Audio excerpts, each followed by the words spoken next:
Greetings and welcome to Stellaris, my United Nations of Earth playthrough. So I like to play the United Nations of Earth. I play them quite a bit. This last game I played, I got up to a point where I had taken the enigmatic fortress, was colonizing a world in that system, and that was a perfect setting to create a sit-down role-playing game for my local friends. Stellaris had generated the map. It had generated the political situations with the other empires. It had generated the species. And it had a series of events that created the history. And that's what I really love about Stellaris, is how heavily themed it is and the stories that are created from it. And United Nations of Earth is one of my preferred play styles. Before we get into that, I have never played a United Nations of Earth game that did not include the Commonwealth of Man as one of the random empires. By default, once you have the humanoid species pack, Commonwealth of Man is using humanoid ships and humanoid cities. Well, I prefer if they use the mammalian ships and the mammalian cities, because that has more of a Terran Empire look to me, and they are a dictatorship. So I edited Commonwealth of Man just to change those two things and have it force spawning of my version, so it will not use the default when I play United Nations of Earth. Now, about my play style with United Nations of Earth, which is kind of my preferred play style in the game. It's very patient, it's very reactionary. I don't go on the offense that much. I prefer to use diplomacy to affect other empires, and it is a slow process. Through treaties and negotiations, you can slowly infect other empires with your ethics. Xenophilia and egalitarianism are two of the most insidious when it comes to converting other empires. They're ones that appeal to the populace the most.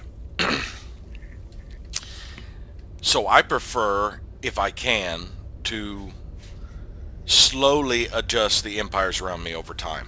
Now, I don't really want to do galactic domination with the United Nations of Earth.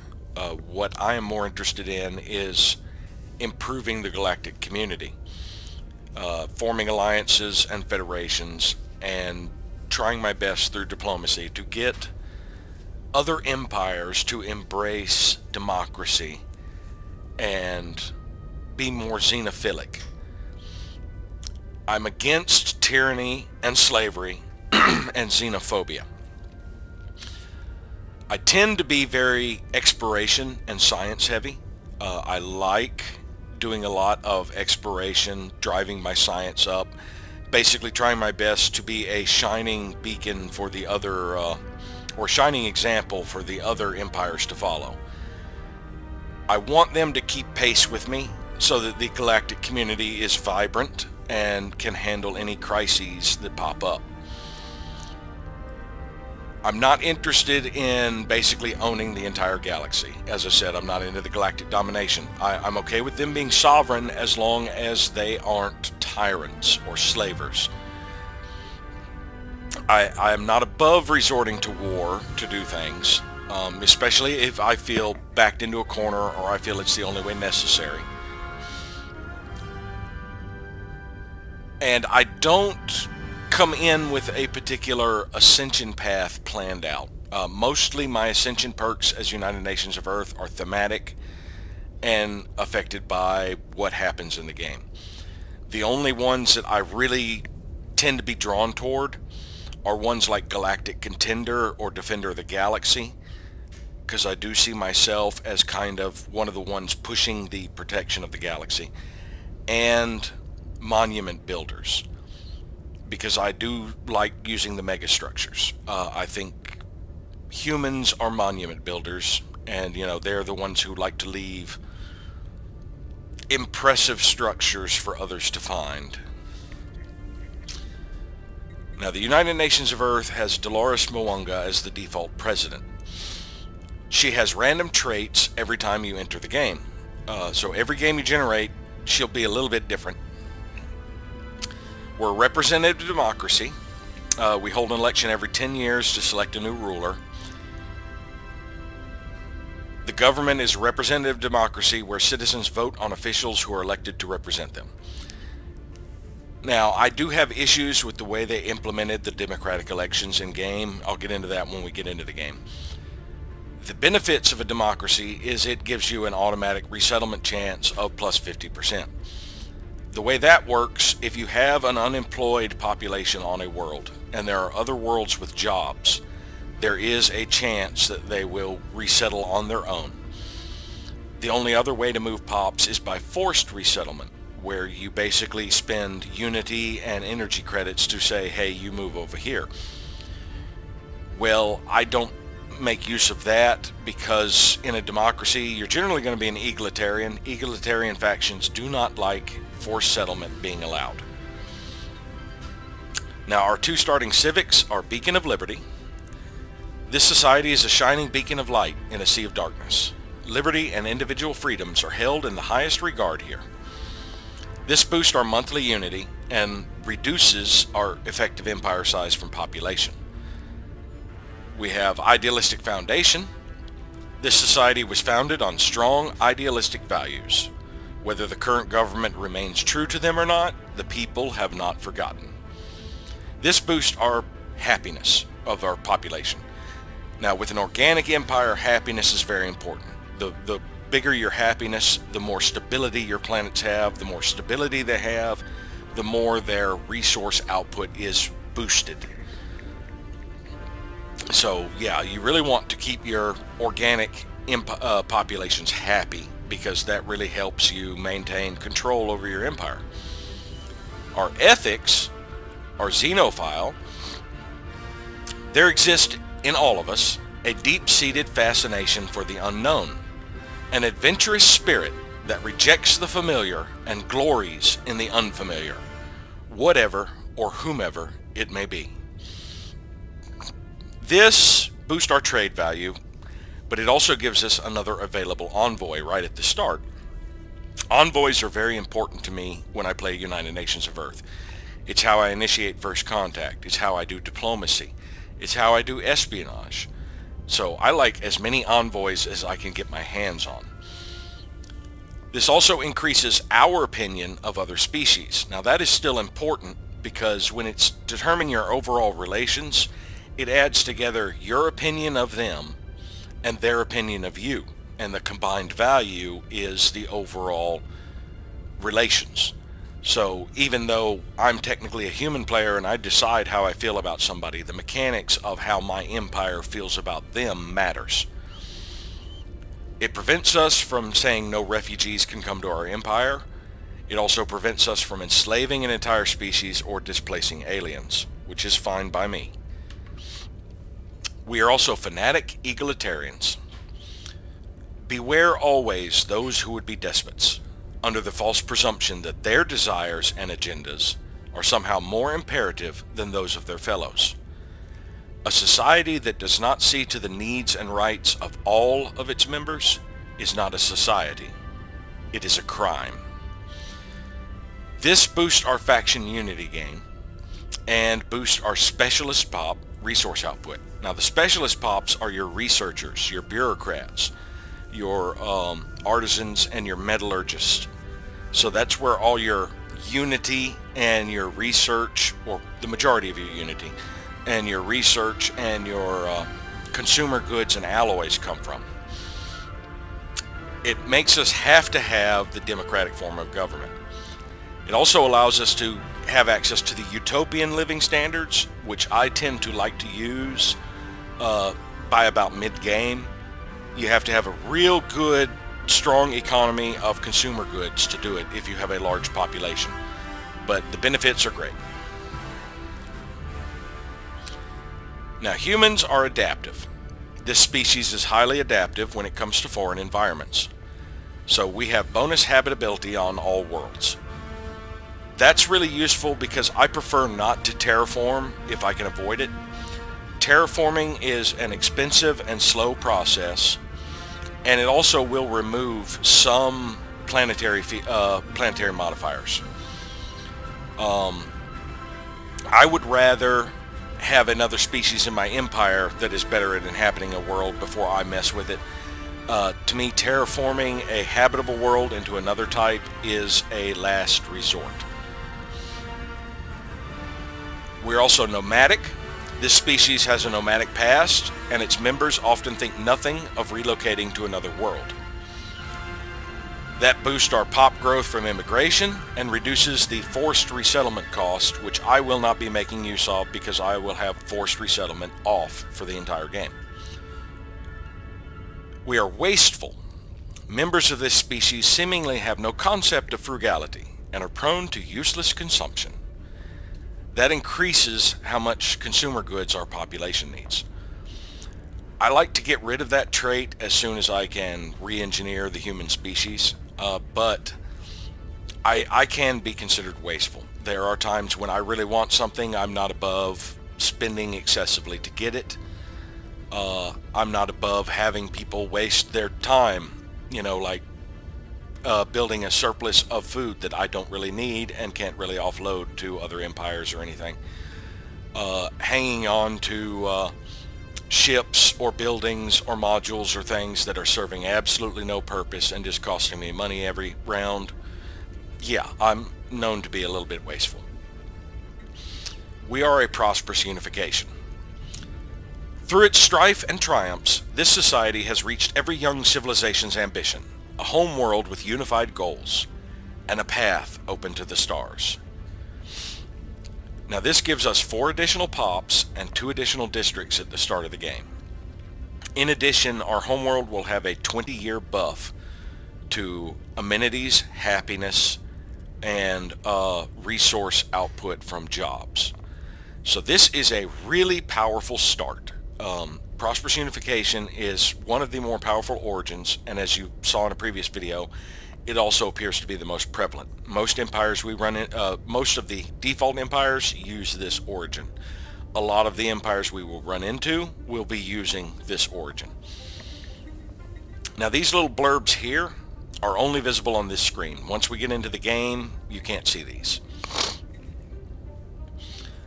The myriad human nations that constitute their interstellar government are disparate, yet united in purpose. These bipedal mammalians have developed a society that encourages and even thrives on individual freedoms and cultural differences.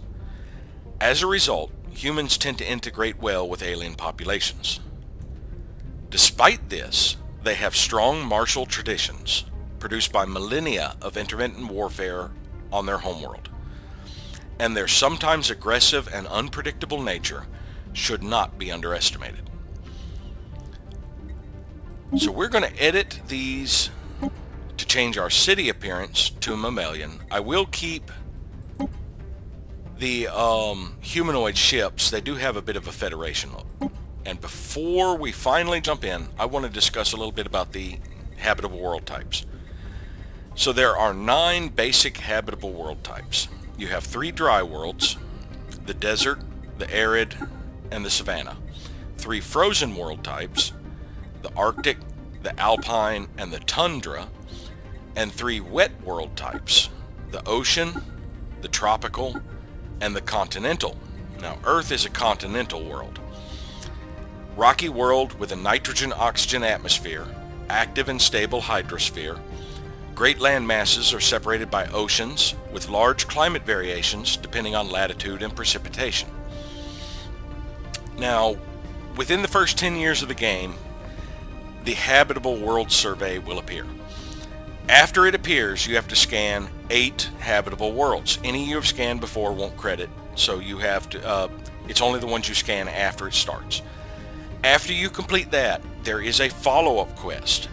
In order to be eligible for the follow-up quest, you have to have surveyed one of each of these 9 types. So you have to have found all 3 dry, all 3 frozen, and all 3 wet worlds. The fact that we start on a continental does not change the fact that I need to find a continental. Now that is why I upped the number of habitable worlds. because in a fairly crowded galaxy, it can be difficult to find 8 habitable worlds to survey, much less one of each of the 9 types. And I really like these quest chains, so I like to see them. Now, while you see a lot of the same anomalies and precursors and storylines over and over again every time you play Stellaris, I still enjoy them because depending on the order they happen in or your circumstances when they happen or the choices you make, it still feels like a unique story to me every time. Now, because I increased the number of habitable worlds, that is why one of the reasons I disabled guaranteed habitable worlds. The other reason is for start origins like hegemony or hegemon. Oh, it's hegemony, common ground, necrophage, ocean paradise. Those are 4 just off the top of my head. That Doomsday is another one. There's the 5th. 5 off the top of my head that disable your guaranteed habitable worlds. Now these all of them I consider significantly weaker than Prosperous Unification.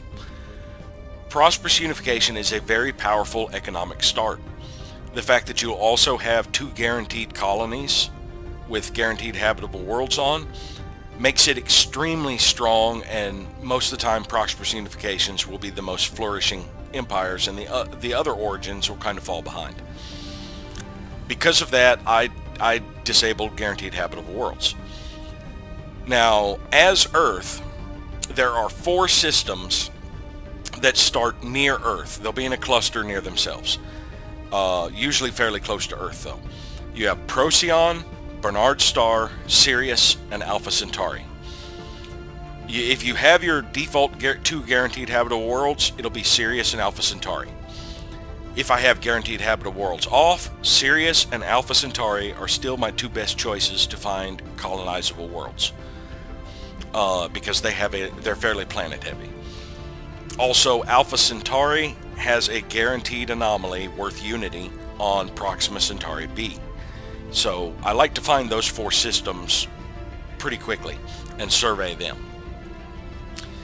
Now I have re-enabled Victory Year to be 2800 because I normally don't play with achievements. Like I said, there were issues I didn't like about the way the elections were run, so I tended to play with mods, which disables achievements. The only way to be eligible for achievements is to not play with a mod that adjusts the core game, and to have Iron Man mode on. Well, the way Iron Man mode works is you can set the frequency of your autosave. I have mine set every 3 months. It saves on January 1st, April 1st, July 1st, and October 1st. And I do that because that's when late in the game, I generally just let my empire run and stop at those save points to do a little bit of empire micromanagement and just let it run in between until things happen. That's also the period of time it takes for certain things in the market to reset. Well, the way Iron Man mode works, it has your autosave. Every time it does a new autosave, it overwrites the previous one. You only have 1 save file. If you exit the game to Windows or to the main menu, it will overwrite that autosave with a brand new one when you exited the game. Well, it doesn't create an autosave if you hit Alt F4. So it is still possible to save scum in Iron Man mode.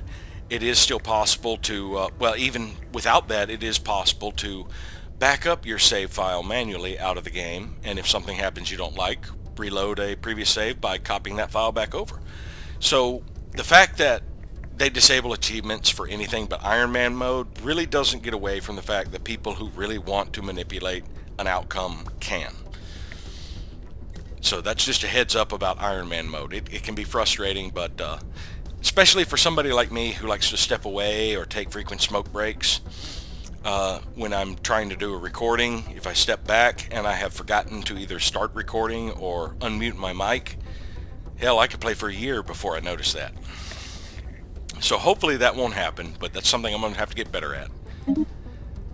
And let's hop in here and see what we get.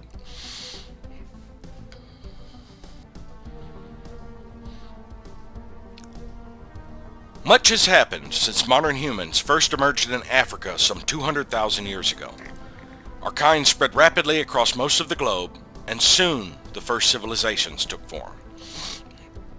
Scientific progress has been swift, though not without cost. Wars claimed millions of lives even before the atom was tamed, and the turmoil of the 21st century saw the mandate of the United Nations gradually expanded in an effort to create stability. By the early 22nd century, the supranational organization had become a de facto world government. Though some still resent the power wielded by the UN, as evidenced during the Mauritanian police action of '88, few can deny the technological breakthroughs that have come out of its sponsored research programs. With the recent completion of the first true starships, mankind is about to embark on a new era of space exploration. So you can probably see how the flavor text from most of the things like our ethics, our civics, and even this have kind of shaped my default playstyle. I'm very exploration and science driven. Usually my first goal is to get a couple more science ships to go out and do exploration. But there are a few things I always like to do on first turn when I'm setting up a new game. One of the first things is to modify policies. With United Nations of Earth, there are two policies I like to change. I like to switch my war philosophy from unrestricted wars to liberation wars. We must further our own interest even when they run contrary to the interest of others. This prevents me from claiming other systems unless it is a defensive war or I'm against a Gestalt consciousness.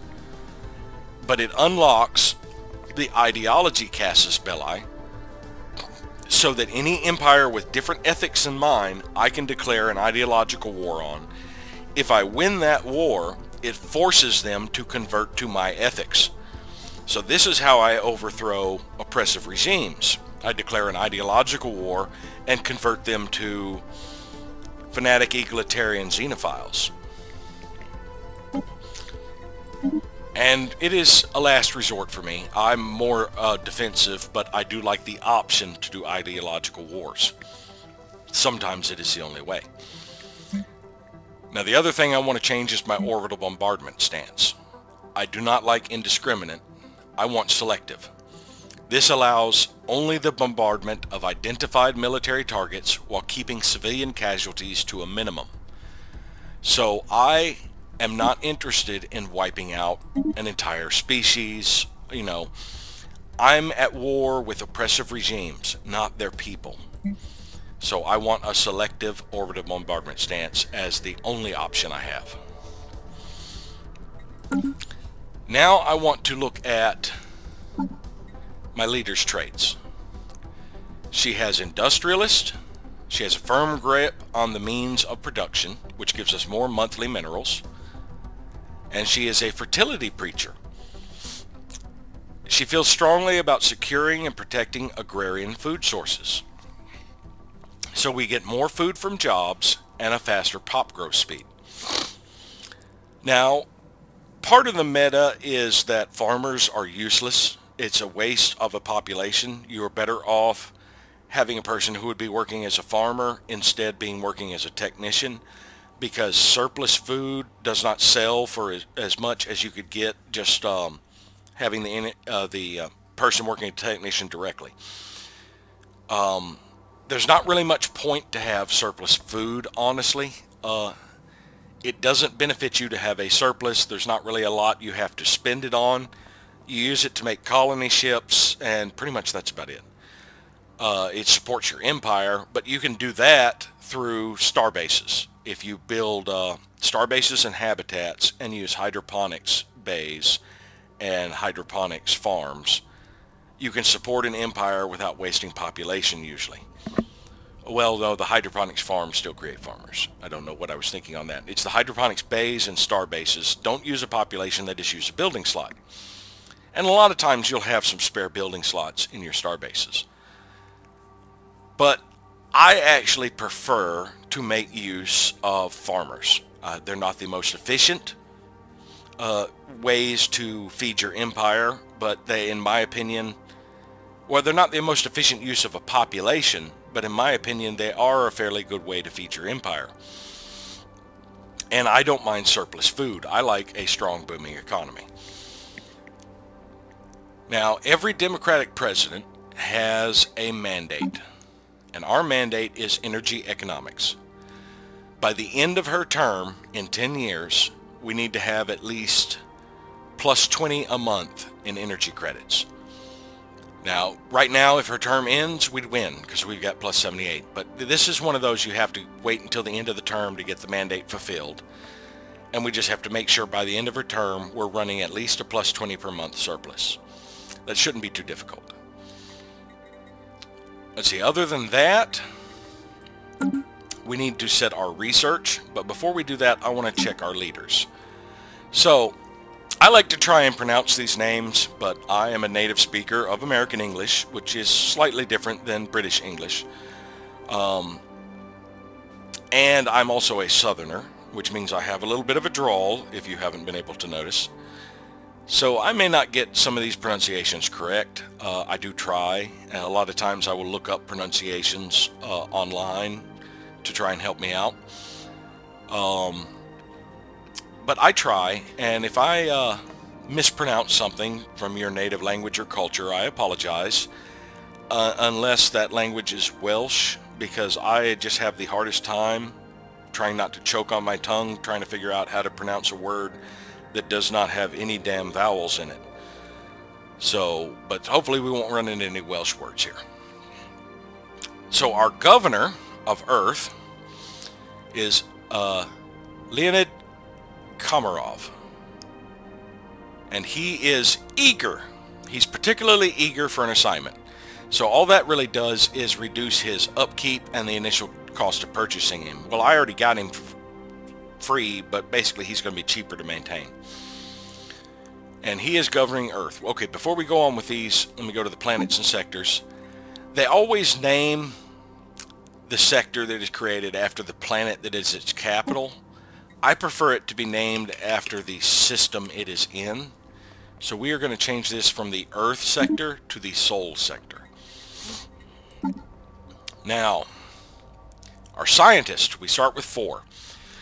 Our scientist leading physics research is Marcus Carpenter, and he is a particles expert. Our scientist leading society research is Shota Yoshida, and he is resilient and in excellent physical condition, dramatically increasing his life expectancy. Now, all of your, by default, humans start risking death of old age once they get 80. Him being resilient, he goes to 105 before he starts worrying about that. Our engineering researcher is Giovanni Marchetti, or Marchetti. And she is a materials expert. And our surveying scientist is Ignacio Esguerra. And he is meticulous. He is thorough in his examination of unknown phenomenon. This is a really good one to start with. All of your leaders will have random traits every time you join the game as well, or create the game. Meticulous is a really good one because anomalies are what I'm looking for. Anomalies drive your early game research, in my opinion.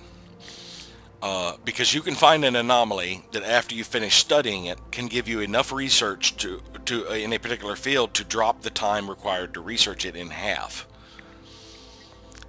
Alright, so he's on the UNS Aldrin, which is an Earhart class. So he's on the Aldrin is our first ship there. But let's go to our technology. And it says we have 3 options generated. Well, let me talk a little bit about how tech is done. Let's go back to the tech screen. There we go. So here, the tech is a tree. though you don't actually see the tree in game. What it is like administrative AI. After I finish researching it, it will unlock the ability to see specialized combat computers, AI controlled colony ships.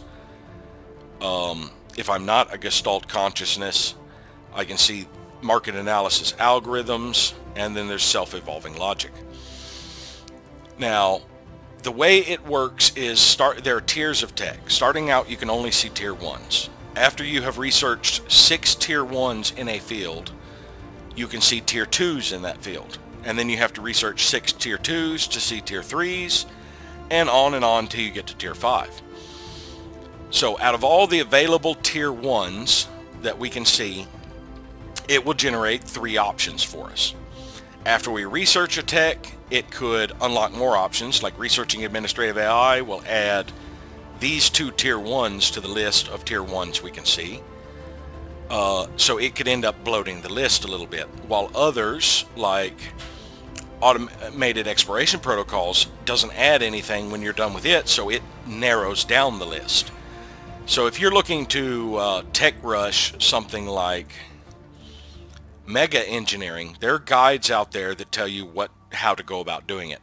And one of the things is avoiding techs that bloat your list, like coil guns. Researching coil guns, it branches off into 2 paths, and once you get up to rail guns, it branches off into 3 things. So yeah, you want to avoid some of the mainly coil guns and missiles, because those really bloat your technology, and focus instead on like energy weapons, because you don't mind bloating your physics quite as much, because there's not as much you need under physics to reach mega engineering. But that's kind of how it works. Is you start with, it takes from the list and it randomly pulls 3 of the options. Now the options it pulled up here, we don't have any particles. We have 2 field manipulation and 1 computing. But I'm going after this computing one first, because research speed adds to this value, which takes your total research and then multiplies it by the research speed modifiers.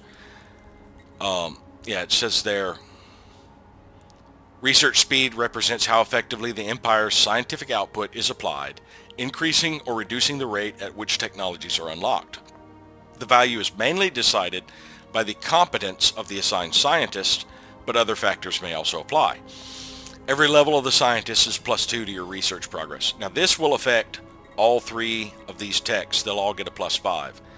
So this one will speed up my research. It's one I want to start with. As far as society, being a prosperous unification, planetary unification is a valid option until we research it. And it's also the option I normally go for, because it's going to grant a lump sum of unity, which is usually enough for a tradition. It will increase our monthly unity by a pittance. And it will unlock these campaigns we can do under the edicts. So we're going to start with planetary unification there.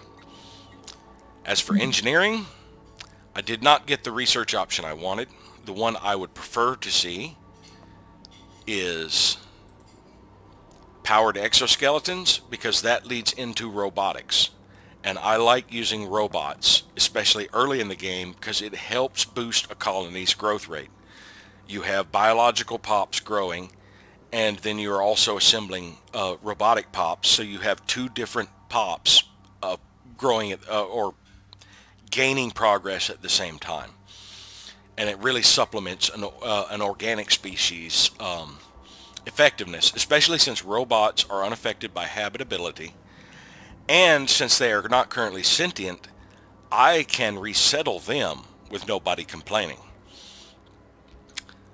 But what do we have? We have engineering research from researchers, carrier operations, and afterburners. Well, afterburners is a good one, but right now my ships won't be able to use them. This is not the best one, but it's the cheapest right now. What it is this adds 20% to the research each researcher produces. Now that's the base value. Our researchers already have a lot of modifiers, which you'll see when I get to the planet. But the base value they're producing is for engineering research. So this is adding 0.8 research per researcher. Currently I only have 2. This is going to add less than 2 points of research a month, basically. And right now I am getting 24, so it actually comes out to be less than a 10% increase in my overall research output. It's more like a 75% increase, or I mean a 7.5%. Yeah. Yeah, it's a 0.75%. Or 7.5%. Yeah, I'll get the number right eventually. Yeah, because 10% increase would be 2.4, and I'm actually only getting like 1.6. Actually, that's 1.6 is about 2/3 of that. So it's more like a 6.6% increase. But we're going to get it anyway. This will actually pay off in the long run. As we get more researchers, it becomes more and more effective. Now, as you see, all of these say they're going to take a while. 80 months, 91 months. It's not going to take that long. As we go out and start researching anomalies, this will drop drastically. Like I said, one anomaly could give me enough engineering research to knock 40 months off of this. Also, we will probably have, before this is completed, more researchers, which will also reduce the time it's going to take. We'll also have more research stations, which will reduce the time it's going to take. But now we have our starting research set. I want to go into the ship designer. And you start with these auto-generated designs. I do not like the way they work, because basically, if my next technology was missiles, it would replace this with a missile boat and redo all the weapons. But it would probably keep the same name, which is annoying to me. I don't want a ship to just be completely changed every time I upgrade a tech. I want ships to be designed to be something from the start. So what we're going to do is create our own designs. So I'm going to turn off auto-generated designs. Now I can't delete this till I create my own design. So we're going to make a missile boat. Nuclear missiles, ignore shields, and have bonus damage to hull. So that's going to be ignoring the shields. So any weapon I stick on here is going to have to deal with the shields. I'm going to use mass drivers because they get a bonus against shields. They get a penalty against armor, but I'm already going to be working on the armor with the missiles while this thing's still tearing down the shields. As for defenses, I'd love to go with my usual balanced mix, which is shields, armor, hull, but you have to wait to unlock the technology to boost hull. But later on, that's what I do. In the meantime, I will substitute the hull booster with another shield, because a lot of your opponents will use heavy energy weapons and they're less effective against shields. As for Reactor Booster, I don't really use that unless I need to. Right now my power is at 0. If I were to upgrade anything, I would need more power. I'll use that. But using it when you don't need to, it's going to increase the cost by 5 alloys and do a very small increase down here. We'll get 1.2% more evasion, 3 more speed, and 0.16 more damage. To me, that little increase is not worth 5 extra alloys. Alloys are very precious to me until my economy gets booming. But this is going to be the Taizao missile boat.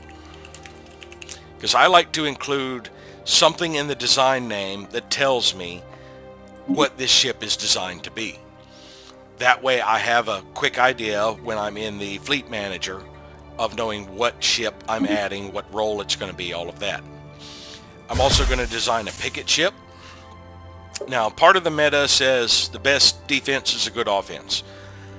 You are better off adding an extra weapon on your ship and tearing down opponents faster than wasting a slot on something that is situationally defensive.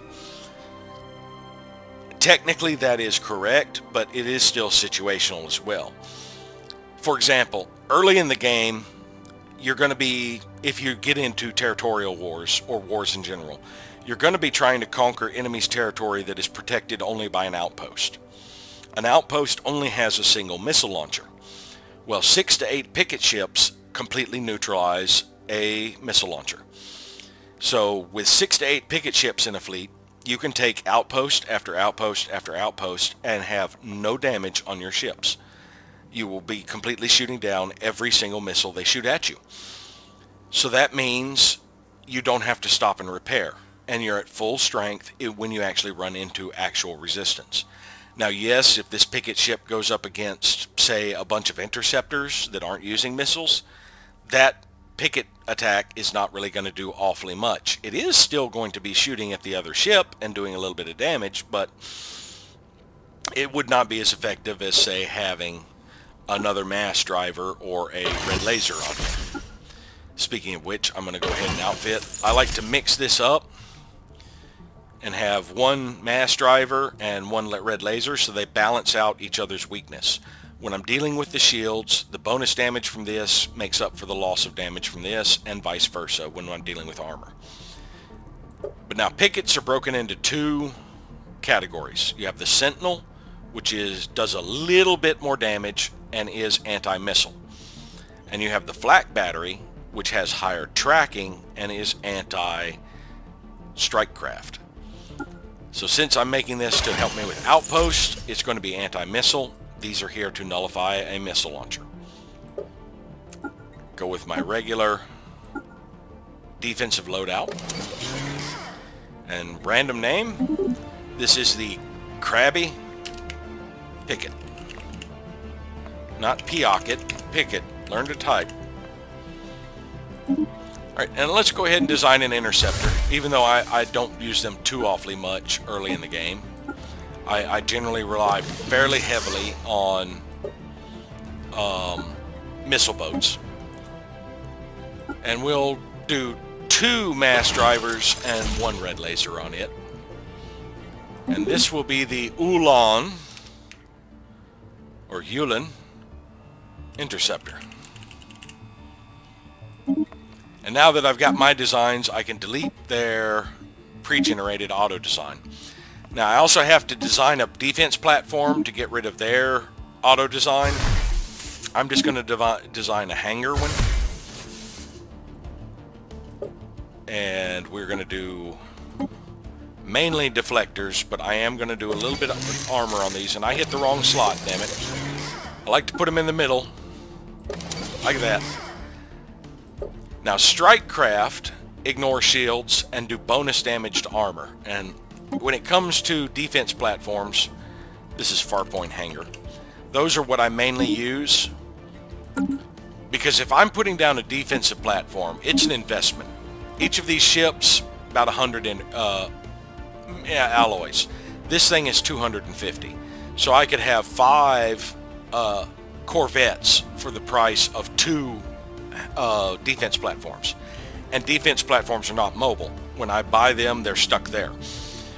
So I will stick them in choke points or places that are in risk of piracy, and I will use the hangar sections because most of my opponents will not have point defense, so they'll have a hard time dealing with the strike craft.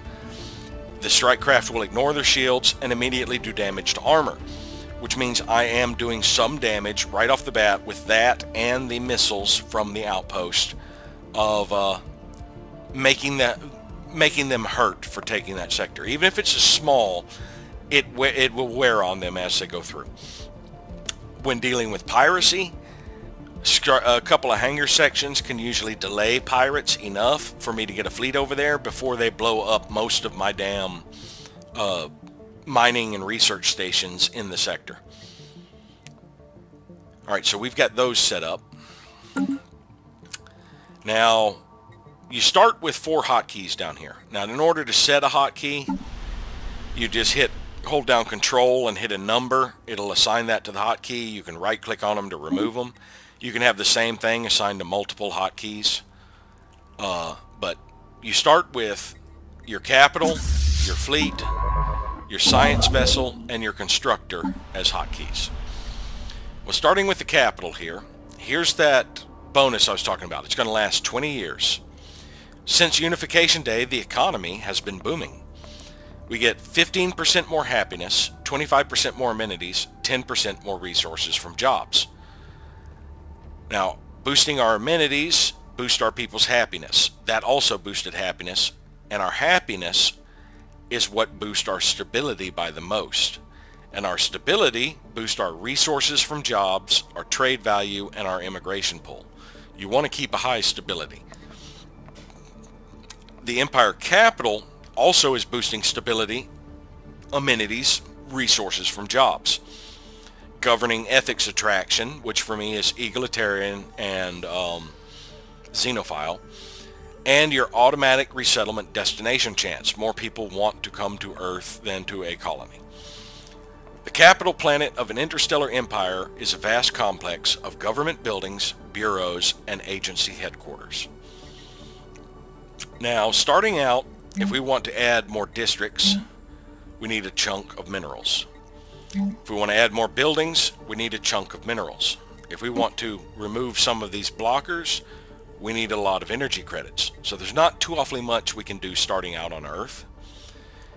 Now, I do want to add a few more buildings, and I do want to add or clear out these blockers. Usually this is the first one I want to clear out. You'll have this on any game you play. You'll start with a few blockers on your homeworld, and Sprawling Slum will be one of them. Clearing it generates a free population.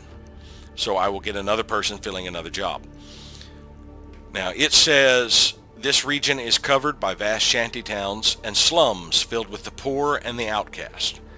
By clearing this up, we're basically taking these poor and outcast, reintegrating them into society, and putting them back to work. Now there's not a whole lot I can do here until I get the opportunity or the money to clean that up, which will take a little bit of time. But here, the way they handle the district limit, the size of your planet, planet size 18, determines how many districts you can have. That's the only hold or the only limit for city and industrial districts, is your overall number of districts. Your generators, your mining, and your agriculture are limited by the features it generates on your planets. Well, Earth has unique features. And it's the features like this Great Albertan Crater, the Mauritanian Security Zone, and the Mesopotamian Urban Corridor are what add together to give us our 7 mining districts. The Sahara Irrigation Project, Scandinavian Reclamation Sector, and the Pacific Algae Tracts add together to give us our 8 agriculture. And the Delhi Sprawl, the Boswash Metropolitan Axis, and the Pearl River Agglomerate add together to give us our 8 generators. Now I tend to like to specialize a planet, but starting out you have to kind of mix around on Earth. But we do have more agriculture than we need. We're generating a lot of surplus food. As our empire grows, we'll need more food, and until I find a better planet, Earth is probably going to be my breadbasket. But I love the fact that on Earth they made each of these features unique and give a little bit of history. Like, let's look at the Sahara Irrigation Project. Few today remember the vicious ridicule that Operation Green Sahara faced when it was first proposed by Professor Izquierdo. Or the Scandinavian Reclamation Sector. Reclamation efforts in the late 22nd century eliminated all but the most stubborn pockets of radiation, and mutation levels are now at an all-time low since the containment breach. As far as energy output, we have the Boswash Metropolitan Axis. The Boswash riots traumatized an entire generation and led to sweeping legal reforms. Never forget. The Pearl River Agglomerate, the first region on Earth to be officially designated a megacity. Several other developing urban regions would eventually adopt their own version of the Golden Delta's successful anti-pollution policies. And our minerals come from the Great Albertan Crater. When 711494 Satis approached Earth and triggered the Great Panic of 72, everyone thought this was it. The big one had finally arrived. Fortunately, it wasn't big enough to cause an extinction event. Unfortunately, it wiped out much of Alberta. the Mauritanian security zone. Unexploded munitions are still occasionally found near the compound where Colonel Tetu and the remnants of his brigade made their famous last stand. And the Mesopotamian urban corridor. This megalopolis that stretches along most of the Fertile Crescent is in itself a monument to this ancient birthplace of civilization. So yeah, we've got a little bit of history from that area on Earth, which is nice. Now the first thing I want to do is clear these blockers. So I need to build up more energy credits. The only thing I can really do on Earth right now is if I wanted to, I could move somebody up to being an enforcer since I have surplus food anyway. Enforcers reduce crime. I've got 10%, but it's really not a problem until it gets to around 40. But it'll reduce crime and it'll boost stability. And boosting stability will be a slight increase in resources from jobs. Right now it's 13.8. Let's take a look at our researchers. Now our researchers, base value, they produce 4 of every research type. We're getting a 10% bonus for this being the capital. And the Empire Capital designation is the only planetary designation that will boost the output of a researcher. So we're getting 10% for it being the capital, 2% for our governor being level 1, 10% for our prosperous unification bonus, which will only last for the next 20 years, 13.8% from high stability, and 10% because our empire, being fanatic egalitarians, gives 10% bonus to specialist population resource output. So instead of generating just 4 of each, we're generating 5.85 or 5.83. Now if, since I have surplus food, I close out a farmer job, that'll push them up to work that enforcer job, and it will boost my stability to 74, which gives me 14.4 output. Now if we look at this researcher, they're now generating 5.85 instead of 5.83. It's very minuscule bonus, but if you have lots of people on the planet, it adds up, because that very minuscule bonus is affecting my farmers, my miners, my technicians, my metallurgists, my researchers, my bureaucrats, my artisans, and even my rulers, my politicians. Their unity output is being affected by that 14.4% from high stability. So it gives a little overall boost to everybody, and the higher you can get your stability, the better.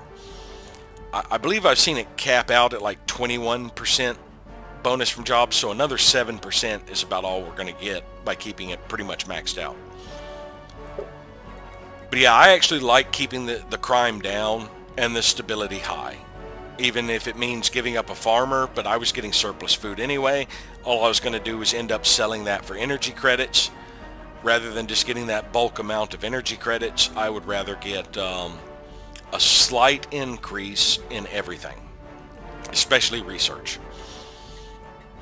So that's all I can do on Earth. With the fleet, now another thing you can do in the ship designer is, no, not new design. Let's just take one of these ships and change the class real quick. Alright, you see right now it has an 88 upkeep, 19 alloy upkeep, and it costs 98 alloys. Well, if I change the class, it now has no items on it. It has half of that upkeep and half of that cost. So you can save an empty design, retrofit your original fleet into that empty design to get a refund of alloys. And then you can either disband this, or you can just produce empty ships, because they will still count toward power projection, which boosts how much influence you're getting per month. They can also do piracy suppression, because piracy suppression is based on the ship class and not its loadout. An empty ship suppresses just as much piracy as an advanced corvette with max weapons. It's going to be the same piracy suppression because it's based on the ship class. So a little bit of metagaming, you can use empty ships to patrol for piracy. You can use empty ships because they're cheap to produce, to boost your naval size so that you have more influence per month. But I don't like using empty ships. I like my designs to be something I want to use. And I don't like getting rid of my initial fleet because there are events that make me need a fleet really quickly. And I don't want to have to turn around and reinvest in a fleet I already had just because I let it go. And there are also other reasons I would want a fleet. Maybe I run into something blocking my way that I can't pacify and need to eliminate. And also having a fleet will dissuade other empires from attacking me. So I'm going to refit or upgrade this fleet. It's only going to cost 3 energy credits. Oh wait, I haven't, let me go back in there. I haven't changed out the class. I need to retrofit this into the missile boats. I want to use missile boats. Now this is going to be a little bit more pricey. Yeah, it's going to cost almost 30 alloys to do it. I'm fine with that. Because my first thing I like to do with my alloys is build 2 more science ships to send out exploring different directions. I want a lot of scientists out there researching. Now, I can wait a little bit to produce my first science ship because it's going to be a while. I got to build up Unity to be able to hire a scientist to pilot that ship. So I'm okay with spending a little bit to retrofit this fleet at the start. I'm also going to sell a little bit of surplus food. And as you see, the price they're willing to pay dropped when I did that. One thing I should have pointed out before I did that, if you look here, okay, I can buy 100 for 130. Buy 1,000 for 13.94. So it's already gone up a little bit in price. Buying 10,000 instead of costing 13,000 costs almost double that. So the bigger you go in bulk, the worse the price. Same for selling. I can sell 100 for 69, sell 1,000 for 68.4 or 684. Selling 10,000, huge drop in price. Instead of being 6.9 thousand, it's 55,000. Now, as for when these prices normalize, when you're in the internal market, it'll normalize over time. If I sell at this value, the next day it will be reset. If I buy at this value, it takes about 3 months for it to reset. That's the reason I have my autosave set every 3 months. I used to, like on January 1st or April 1st or all of that, buy more alloys to boost my early production. Now I make more use of the monthly trades instead. But let's see, what else? Okay, so that is my fleet. I have finished doing what I can with the fleet for now. All it's going to do is upgrade and stay there docked. My science ship, oh well, let's look at our fleet real quick. We have the Thatch, the Boyington, and the Falcon. Now our science ship is the Earhart class. It is the Aldrin.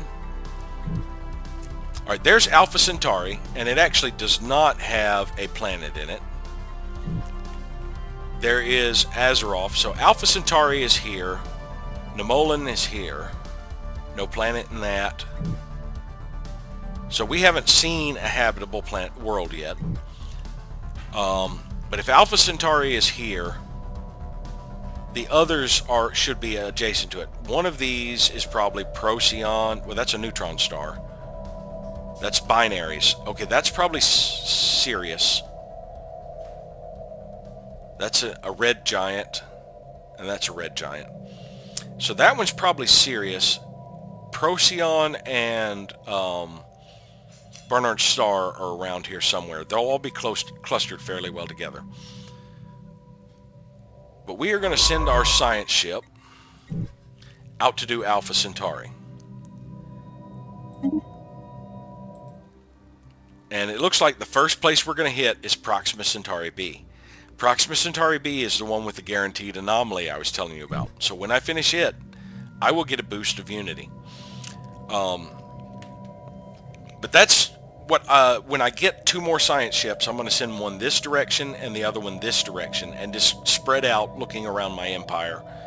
Eventually, I like to have 5 scientists out exploring early, 3 going different directions, one of them going back getting high-level anomalies that I did not want to spend the time getting at the time, or excavating archaeological sites as I get them in my empire, and the other assisting research on my research world. which right now would be Earth.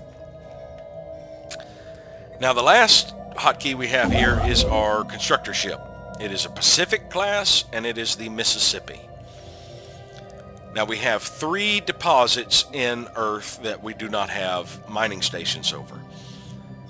And this will always be the case. Now what they are will be random. Which planets they're on will be random. It randomly generates the resources for our solar system every game. So we have energy credits on Mercury. The 2 Pallas asteroid has minerals, and Uranus has 2 engineering research. Now I could go ahead and build a station on one of these. I have the minerals for it, but since my main objective is to build up Earth first, I'm just going to leave the constructor ship docked for about the first year, let my minerals build up, so that I can turn around and boost up Earth with a building that'll take a while to build. And while it's after it started doing that, I'll go back and get these, because I do want to get these. They are an investment that pays off in the long term. But for now, I don't want to be delayed another 3 months having the minerals I need to do something on Earth. Because even that mineral planet, that 3, it'll take 30 months, almost 2.5 years, before it pays back my investment and everything becomes profit. Alright, so we've got everything pretty much set.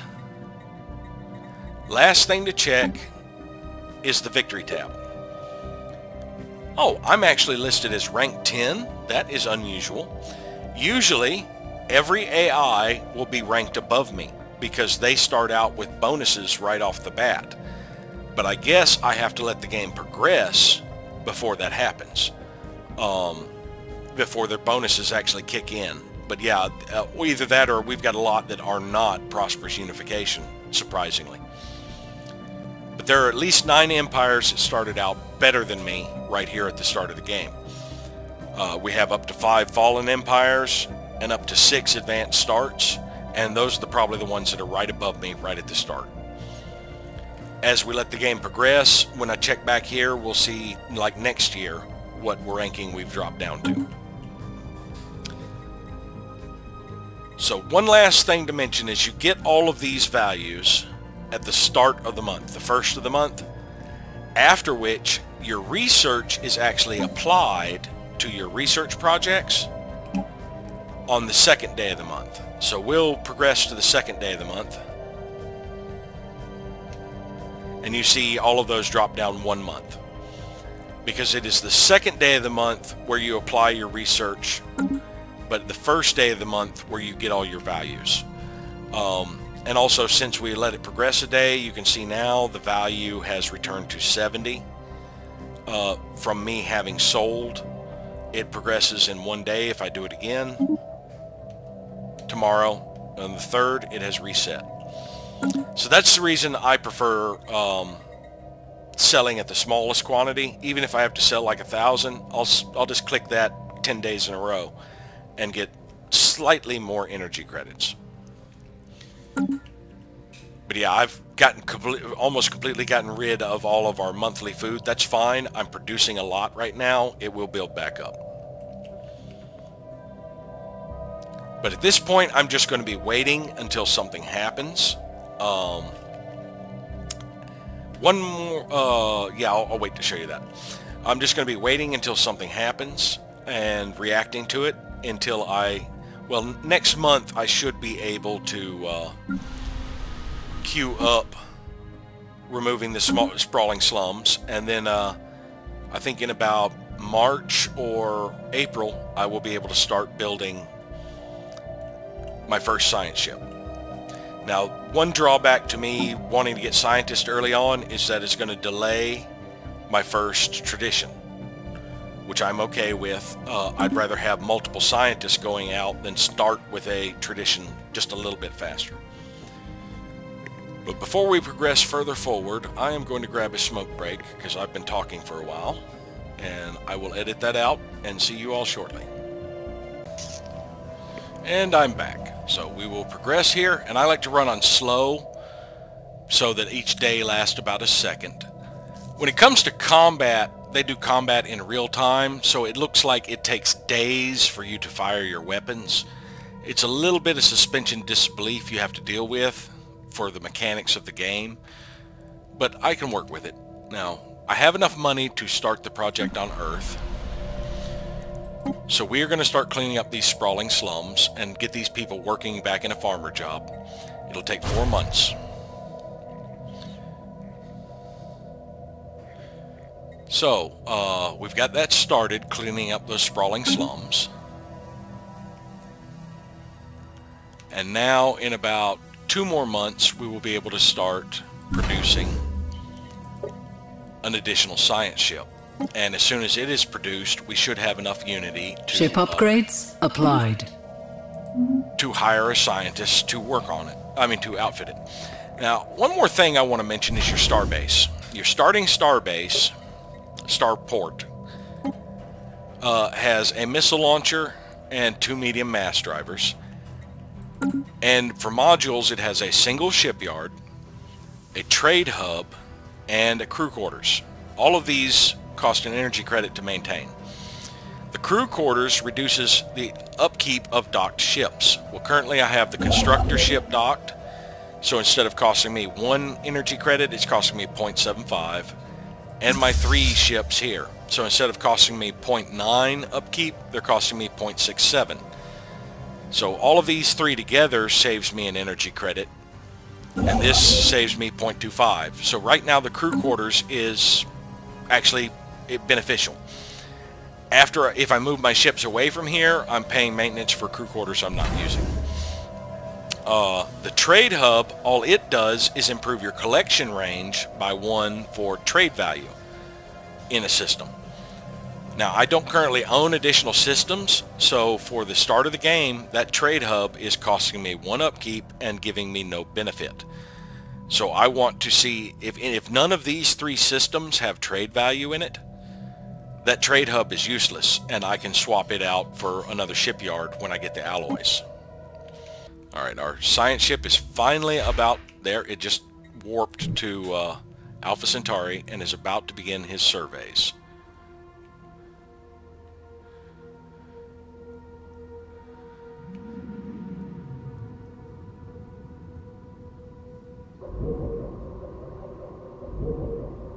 Alright, it is April 1st.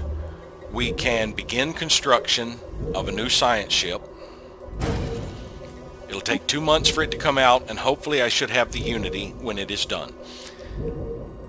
Now, before we progress onwards, there's another thing I want to show you.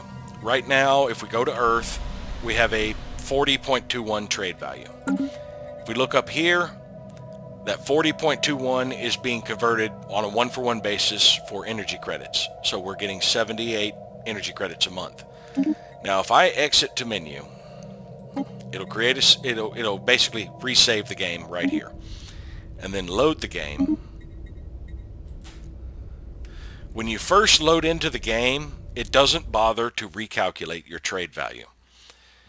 So if you look up here, it's not showing my trade value anymore, and my income is actually showing as 0.38. I mean, it's 38 instead of 78. That's just a visual bug. Later on, when you're heavily reliant on trade, when you first load in, this could be a negative value. Or if you're up to the point where you're splitting trade value into consumer goods or Unity, either of these could be significantly lowered. Don't worry about that. When we progress to May, it will correct before it adds the value. So we're not losing the trade value, it just doesn't bother to recalculate it at the start of a session, basically. Because those values only matter at the start of the month. And it's already applied it.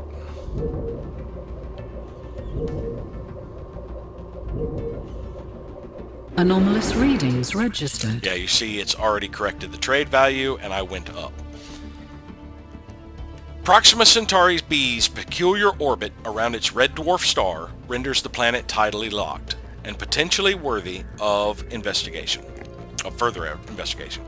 So this is the Stasis is the guaranteed anomaly you will get on Proxima Centauri B if you play as the Sol system, with the Sol system as your starting empire. Now let me talk a little bit about the difficulty here. This one is our level, so it's going to take 120 days, 4 months to research. If the anomaly was 1 level above us, it would add 60 days to that, 2 more months. If it was 2 levels above us, it would add 6 months to it, 180 days. If it was 3 levels above us, it would add 360 days, a full more year. And if it was 4 levels above us, it would add 600 days, almost 2 full years. And it goes up in kind of a geometric progression after that. Now, that means 1 level, if it's really high above you, gaining 1 level before you research Anomaly can drastically drop the difference. But when something's only a level above you and is only adding 60 extra days, well, it took us just about 3 months to get over here and survey this damn thing. The travel times in this, it can take 2 months to cross a system.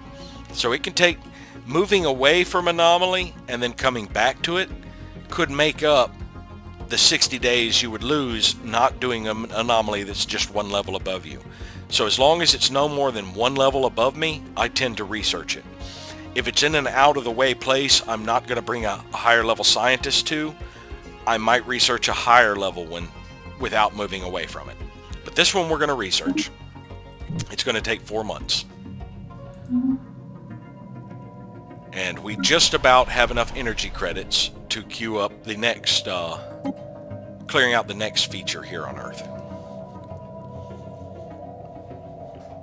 As soon as it becomes June, oh, and I'm on a normal speed again. I forgot. It resets to normal speed every time you reload. I needed to drop it back down to slow because my reactions are not good enough to try and pause the game on a particular day if it's running faster than 1 day a second. So here on Earth, we can now start removing the next one. Well, we're going to clean up this Great Pacific Garbage Patch. A swirling miasma of plastic refuge covers a good portion of Earth's largest ocean. It's 2200. Why is there so much trash still in the ocean? You've had 200 years to make sure that place stays clean, and we're waiting till now to clean this up? Okay. So in 4 months, we will have access to the Pacific algae tracts. Invisible until you plunge beneath the waves, the algae tracts seem to stretch into infinity. And that will remove the blocker stopping us from accessing our full agricultural districts. It'll also improve our overall district cap by 1 because each blocker reduces your max districts by 1. As soon as we get this one cleared up, it hasn't updated for the other one. If I let it progress a day, it will. But before I do that, we now have the trade wind. We're going to hire a new scientist. So what do we have? We have an archaeologist, a new world, and 2 new worlds. Well, the archaeologist would be a nice one, but he's fairly old. So let's get Ives Gilbert. He is the youngest one, so we'll keep that one around the longest, and is a new world specialist.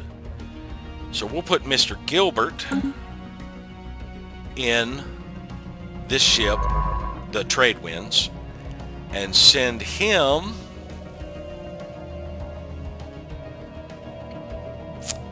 We will send him to Azeroth. Yeah, that'll be a fairly quick system to survey. So we'll have him survey Azeroth.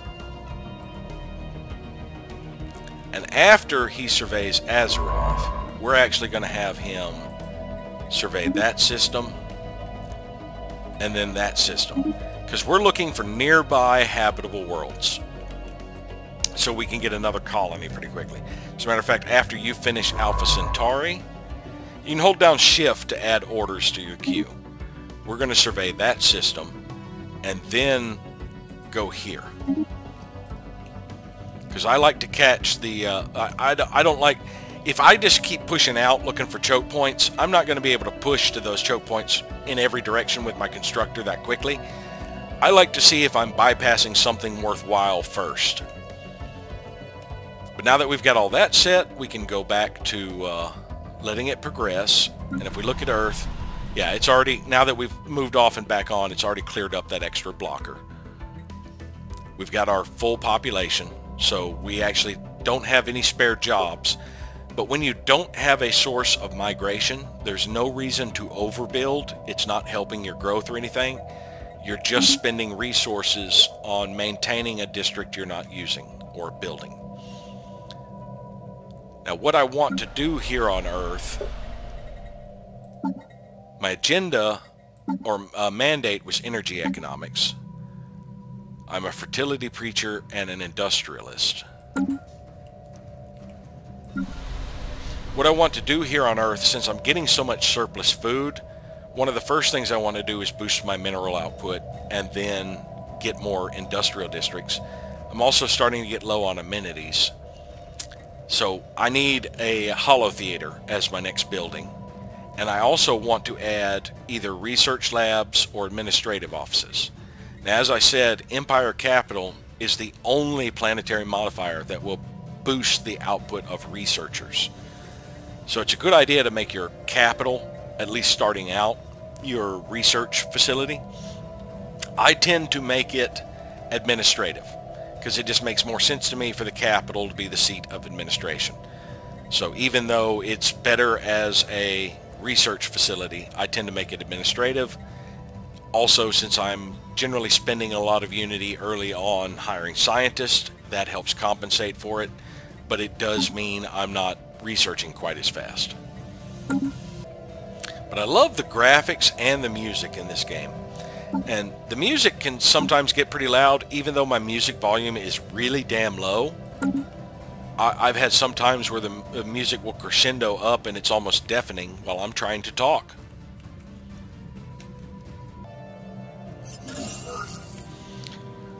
For as long as we humans have been able to look to the stars for new homes, Proxima Centauri b has been a naive dream. A place we would look to with optimism. A new home. Sadly, as our telescopes got better, we realized that the planet would probably be a tidally locked frozen hellscape. A theory which we have confirmed today.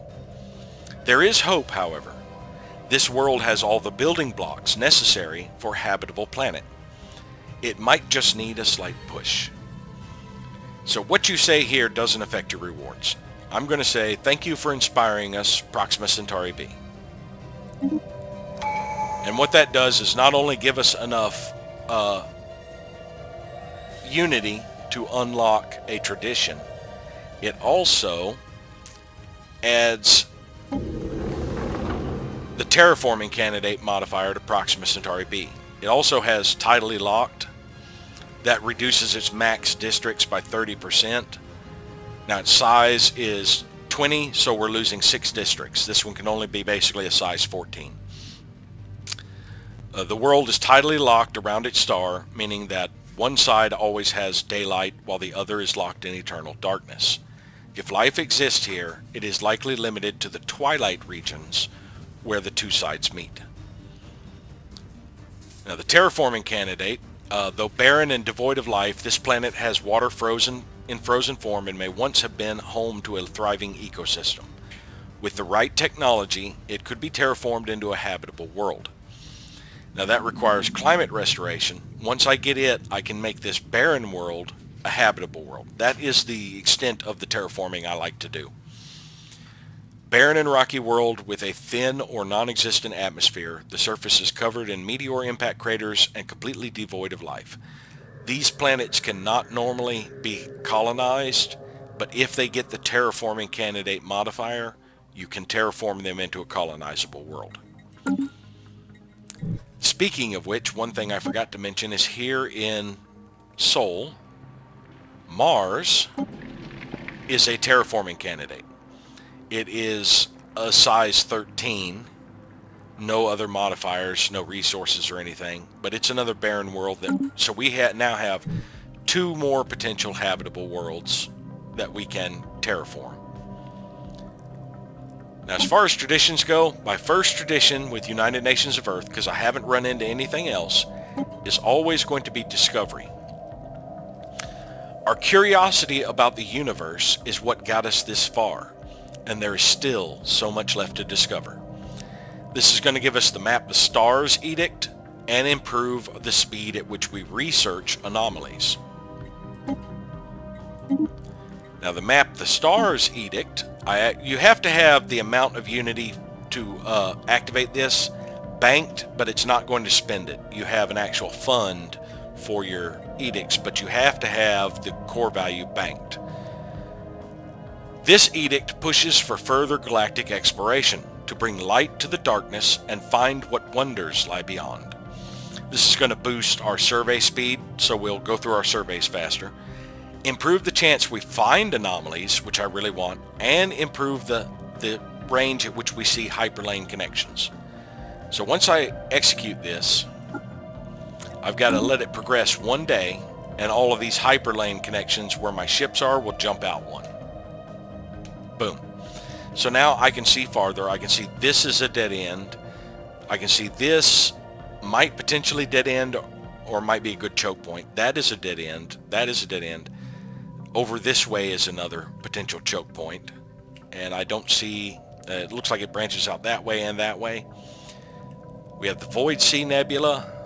We have the Little Ghost Nebula. And the Forbidden Nebula. And there's the Galactic Center. So we're about in the middle here of the galaxy, of the length of the galaxy. The galaxy is just one big O-ring, basically. So we're about in the middle here. There's the galactic core. There's the edge of the galaxy. And next month, I can queue up clearing out the final blocker on Earth. There we go. Alright, so clearing out the final blocker, the industrial wasteland. This region is covered by ruined industrial complexes and toxic soil, detritus from a past age of progress. It's blocking the Delhi sprawl. Lakshmi Commerce Tower was the tallest building on Earth for the better part of the 22nd century, and its unique shape remains an iconic feature of the Delhi skyline. So in 4 months we will have that finally cleared out. And we will have all of the blockers off on Earth. Now where that matters is your planetary capacity is determined by how many undeveloped districts you have. So clearing out all your blockers improves your planetary capacity.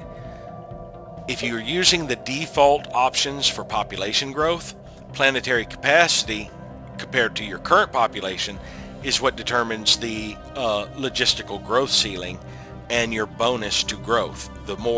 The higher your ceiling, the more growth you have. So even in the default settings for the game, it's a good idea to clean out those features pretty early. But now that I have spent all the energy credits I need to clear out all of the features, we're working on the last one, I can set up some monthly trades. I want to buy 5 consumer goods a month. Now that's going to cost me 13 energy credits a month. I also want to buy alloys every month. Let's do 5 starting out. That would cost me 26 energy credits a month. So altogether that's going to end up costing me about 40 energy credits a month. That equals my trade value. So I'm still getting a surplus of energy of about 40 a month from just what I'm producing, and this is going to boost my alloy production and my consumer goods because I need at least 200 to build a colony ship. And alloys I'm going to be using to build more science vessels and then to build up my fleet.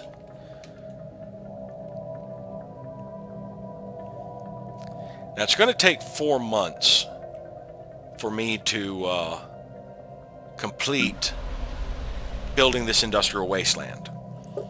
It's going to be 2 years before I need another job on Earth. And the first thing I'm going to do is shift an agriculture district over to a mining district because we are producing a lot of surplus food.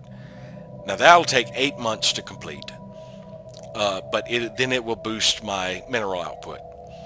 And after that is done, I am probably going to build another industrial district. And, oh, actually, no, I'll probably build the holotheaters and then another industrial district. so that I have a little bit longer. So now I know I'm only going to need 300 minerals for what I'm deciding to do on Earth. I can go ahead and have this constructor start building.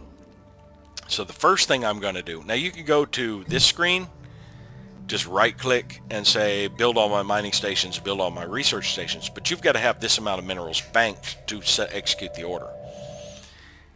If you don't have enough to bank to do that, what you can do is go ahead and tell it to build a mining station.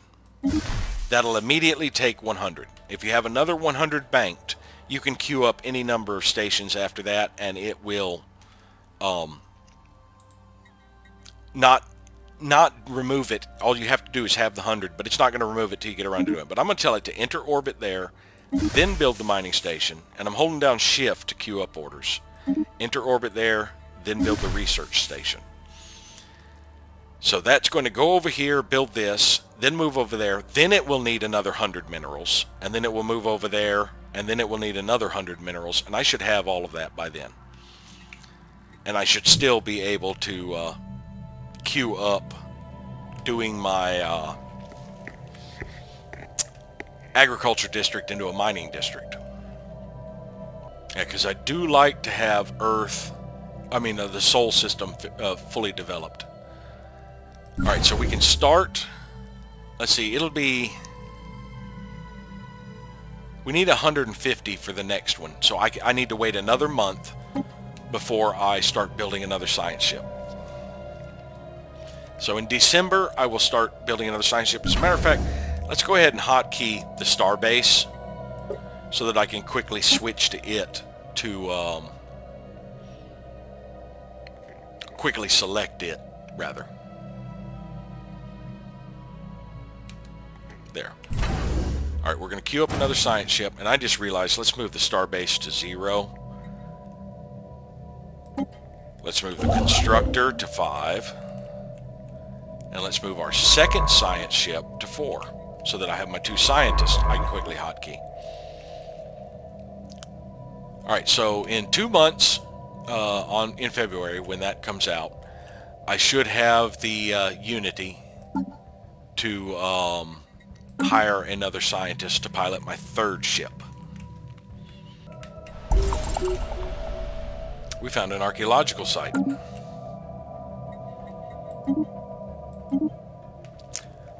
Target from orbit.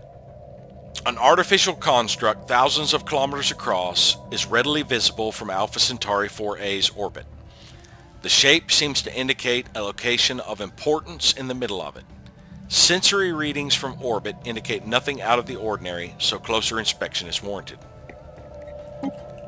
Alright. Now we have seen, I think, potential evidence of life outside of our planets. I'm going to go ahead and sell another 100 food, just to boost my energy credit some. The construction ship...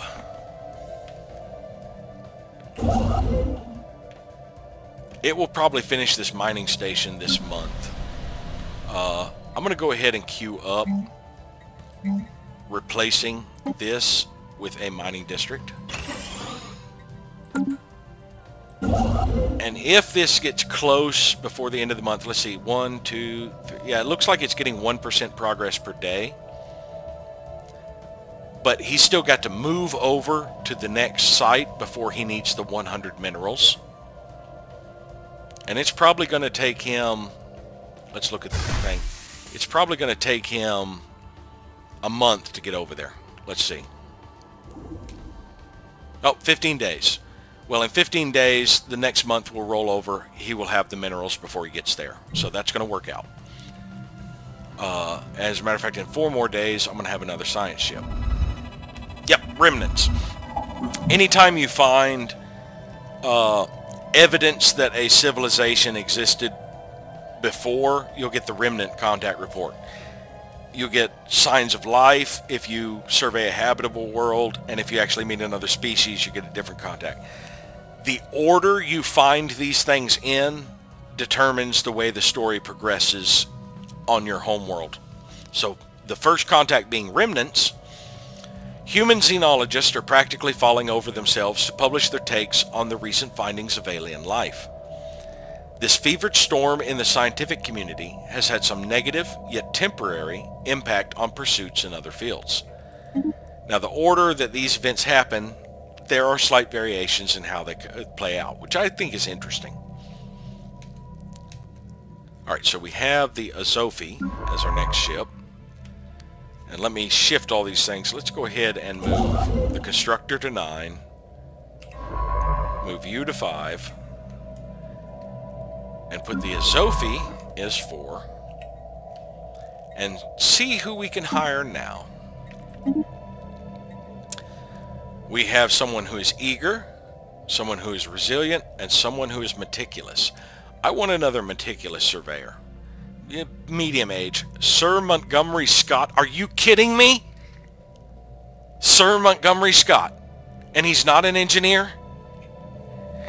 Oh my lord. So we've got Scotty. And we're going to stick Scotty, Mr. Meticulous, in this ship. And we're going to send him to Anomaly to survey that system. That system's going to take him a while. There's a lot of asteroids to survey. I can't believe we got Montgomery Scott. Oh man, that is funny. Alright, so Earth is now in the process of building a mining district. It'll be about 8 months before I need enough minerals saved up to do something else. We have detected an anomaly. A field for steel. The mineral composition of Alpha Centauri 4 does not match projections. So this one is one level above us. Now let's look at Ignacio. Alright, he is about halfway to the level. If I move away and come back, I am going to have to come back through here after I survey that system. So this is one, let's see, where is this? Let's look at it. It's not too far out of the way for the return trip. So I'm going to go ahead and leave this be for now, actually. Because I am going to survey that system next. And when I'm done there and on my way over here, I will swing by and get that anomaly. Because that, I don't think, let's see. Actually, veering over here and veering back there is probably going to add 60 days to it anyway. So, yeah, we'll go ahead and do this one now. It's not worth... and actually, now that we have plus 20% from our discovery traditions, it's only adding 50 days, it being a level higher. Because with it being my level, it'd only be 100 days.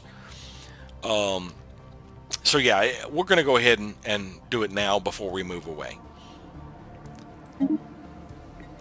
That'll give him some experience. And also him gaining a level, if he does that, or gaining more experience faster, means his survey speed is increased as well. Because every level boosts your research speed, your survey speed, and your archaeological skill.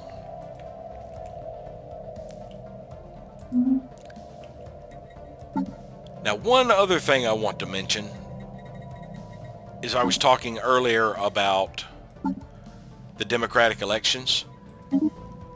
Every 10 years, it's going to pull my highest level leaders and make them, nominate them for the presidency. Right now, it's got my current president, my governor, my physics and society researcher, because right now they're all the levels are pretty much the same. If we look at leaders, my governor has been gaining 5 experience per month that he's been in office. My researchers have been gaining 3 experience per month that they have been, or a little over, about 3.5 experience per month that they've been leading research. But my scientist that is out there doing surveys has been gaining experience quickly. It's basically 10 experience per survey, plus more when he completes anomalies, plus more if he does special projects. Archaeologists get experience every phase, every 50 days or so doing archaeology. Your admirals will gain experience for suppressing piracy or being in combat. Your generals will gain experience for combat. But basically, the ones that will gain experience the fastest will be your scientists. Because of the way democratic elections take your highest level, that means a democracy is usually going to be pulling its scientists for presidential candidacy. That really annoys me. Scientists are interested in science. This person's a new worlds expert. This person's a materials expert. These people want to discover anomalies. These are people who want to go out in the field and do work. They're not people who want to be in an office and manage a nation or an empire. So it always bothered me that it pulls the scientist out for your presidential candidacy. I think it should have just selected from your governors and your envoys, despite the fact that they don't level, because these are your diplomats and these are your politicians. These are the people who are interested in managing an empire.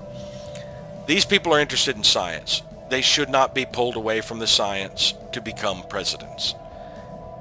So I've always disagreed with the fact that it will pull from your governors, your scientists, your admirals, and your generals on a default democracy.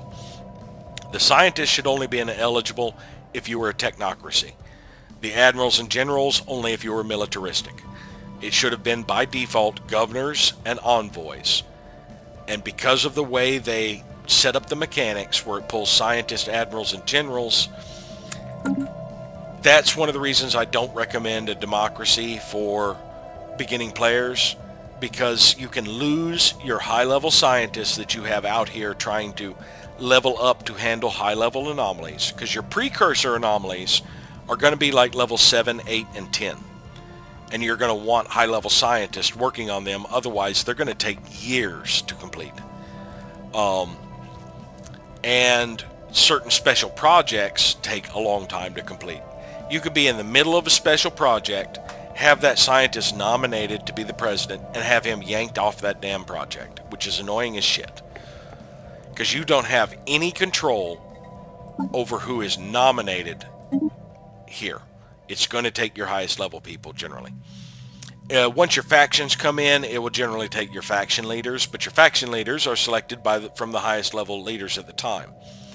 The only control you have over is you can influence the percentages a little bit by spending unity, and it's 500 unity to give them a slight boost. And it's really annoying. But there's that little complaint out of the way. Now that I've got 3 science ships, I'm going to start building up my fleet, which will boost my power projection, which will boost my influence per month. Right now I'm getting 0.26 influence per month from my power projection. If I get my fleet size up to the full 20, I'll almost be getting the full 2 influence a month. Our recent encounter with alien lifeforms has reignited and made suddenly more urgent the old debate on how we should approach contacting any potentially intelligent alien civilizations we may meet. While some advocate focusing on establishing friendly relations as quickly as possible by contacting them with a message of peace, others advise caution, pointing out that we cannot know whether alien minds bear ill intent toward us, and that it would be unwise to let them know too much about us before it is necessary. So being xenophiles, we cannot set our first contact policy to aggressive, so this is not an option.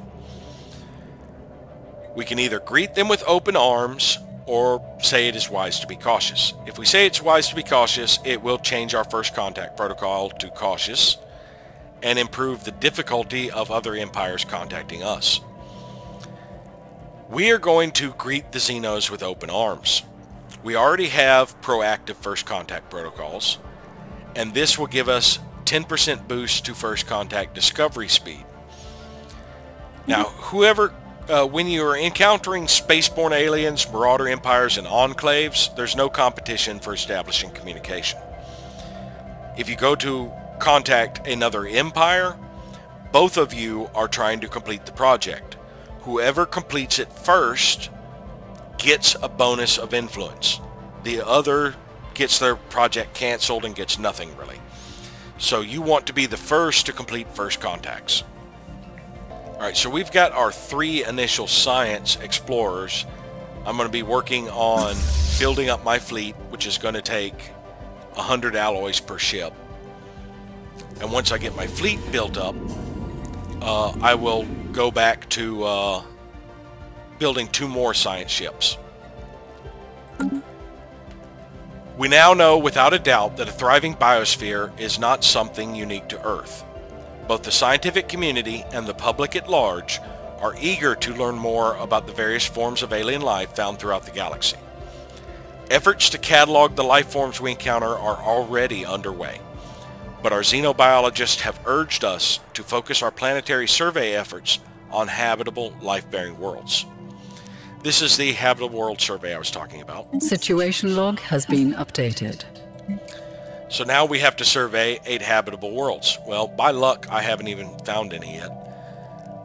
So we have to find 8 habitable worlds, and I want to find 1 of each type, each of the 9 types, so that I can get the follow-up as well.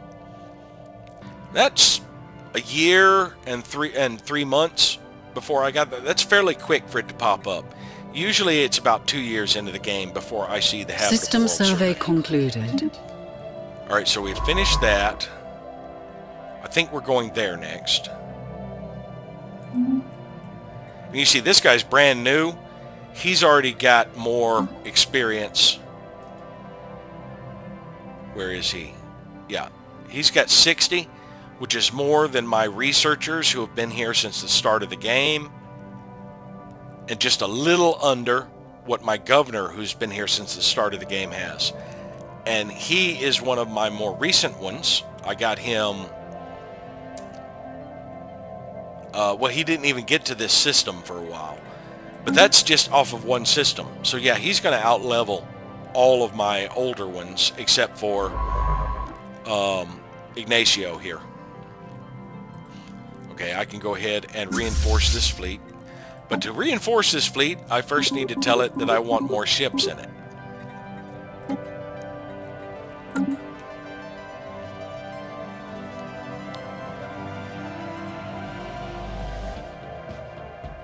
Towards Utopia?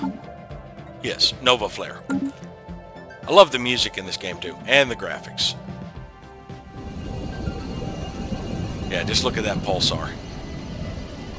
And the planets rotating around. I kind of wish they would orbit, but I know that would create even more things for the computer to keep track of when you're getting a ship to go to a particular planet. It's a lot better just to have fixed positions. Now, nothing spectacular in that system. It is a pulsar, so it nullifies shields.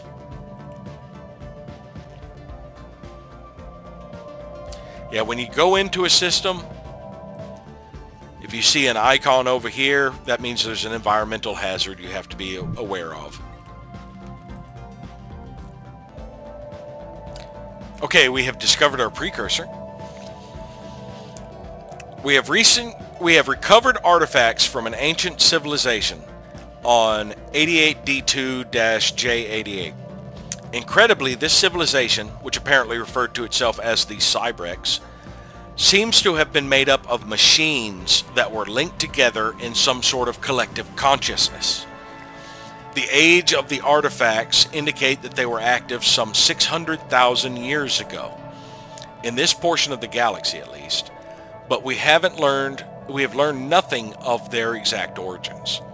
According to a partial data fragment that our scientists managed to extract from one of the artifacts, the Cybrex at some point launched a crusade to destroy all sapient organic life in the galaxy for reasons unknown. This is actually one of the best precursors.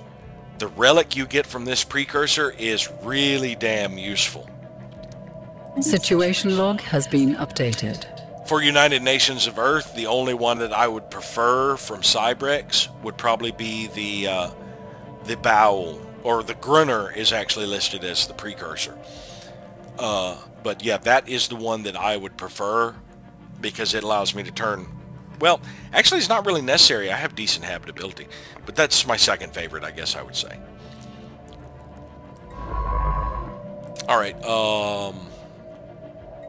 Situation log. We now have to find 6 relics or artifacts. Now to find these relics, if we can find enough relics from the civilization, it may be possible to pinpoint the location of their home system.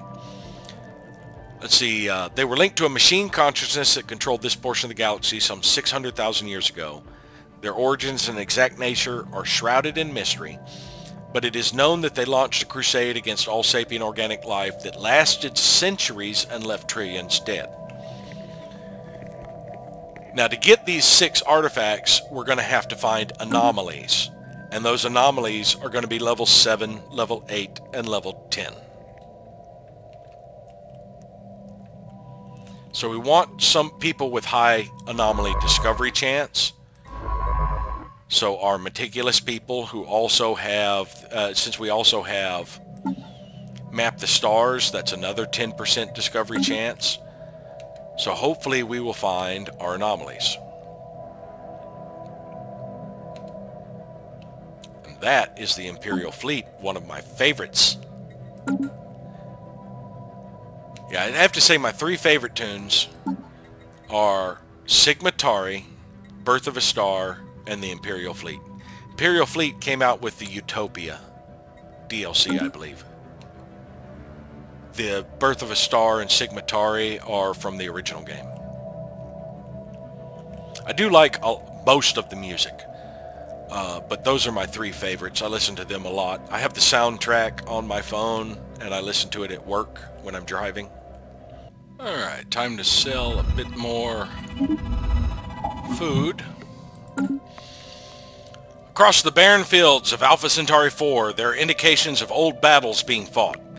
Beneath the lifeless ground, our researchers on the UNS Aldrin have found bones, metallic shards, and most surprisingly, a container filled with documents.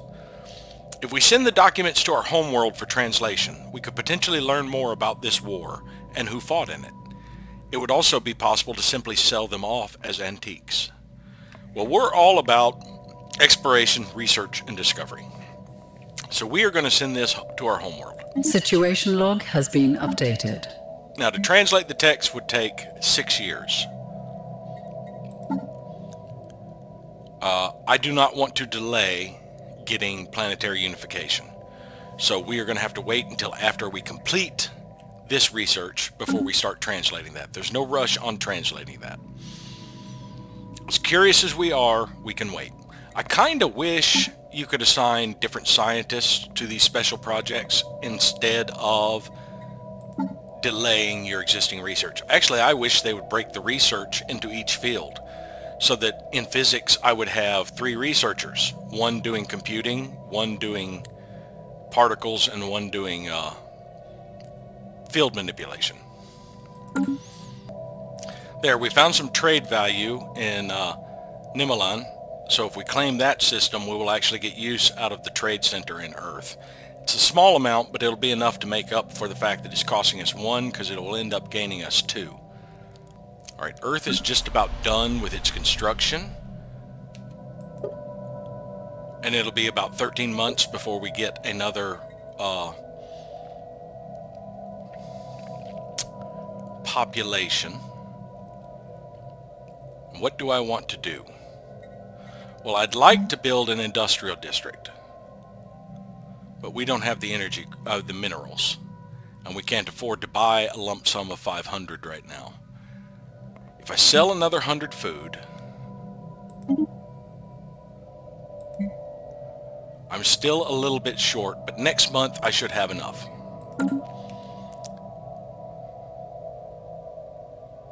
There. Now, Earth is just about done with its project. It'll be done in 1 month. I'm going to go ahead and buy a lump sum of minerals. Now, it's going to take a long time for us to get the price back down, because I bought 500. It's going to take more than 3 months before that stabilized back down, so I won't be buying any more anytime soon. We do not have the money to continue our monthly trades right now because you have to have that banked. I can fix that by selling another 100 food. There. Now we have enough in the bank to buy our monthly trades. And we have enough to build an industrial district. Now that's going to take 16 months. And we will definitely have the population. So the population will be unemployed for about 4 months, unfortunately, because I did not plan far enough ahead before this is built up. Because I wasted time doing that when I should have actually been building that. Or I could build a faster district. I could build like another mining district. Let's see. I need to shave 4 months off of it, so I would need something that only takes a year. So instead of the industrial district, I could build another research lab or administrative offices to boost up my unity. I think for now, since we need to get a jump on getting some technology, yeah, I'll build another research lab first, and then after that, I will build the industrial district. Yeah, this research lab, it'll probably end up pulling up some clerks. I'm okay with that. Oh, wait, no. I'm just looking at my amenities here. No, the next building I need to build is going to be holo theaters.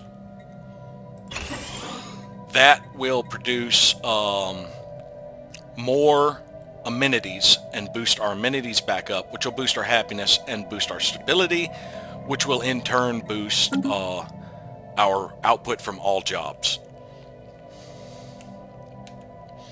And after that, we should be able to build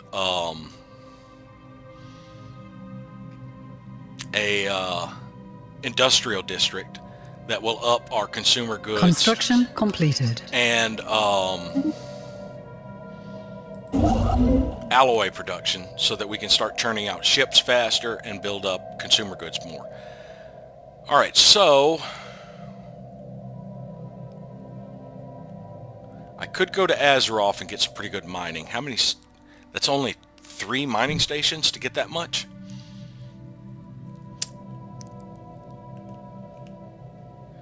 I do need more minerals, but I'd also like to get the trade value, but you're going to be a while doing that. So I'm going to send the constructor over to Azeroth and go ahead and build an outpost. And I'll go ahead and sink the materials in, even though it's going to take him 4 months to get over there. What I could have done is say, go there first and then build it, so that I could go ahead and churn out another ship. And actually, that might be a better idea. Let's see. Move there and then build the Starbase outpost. So it's going to take 4 months to get over there. I just got to make sure I've got 90 alloys in 4 months.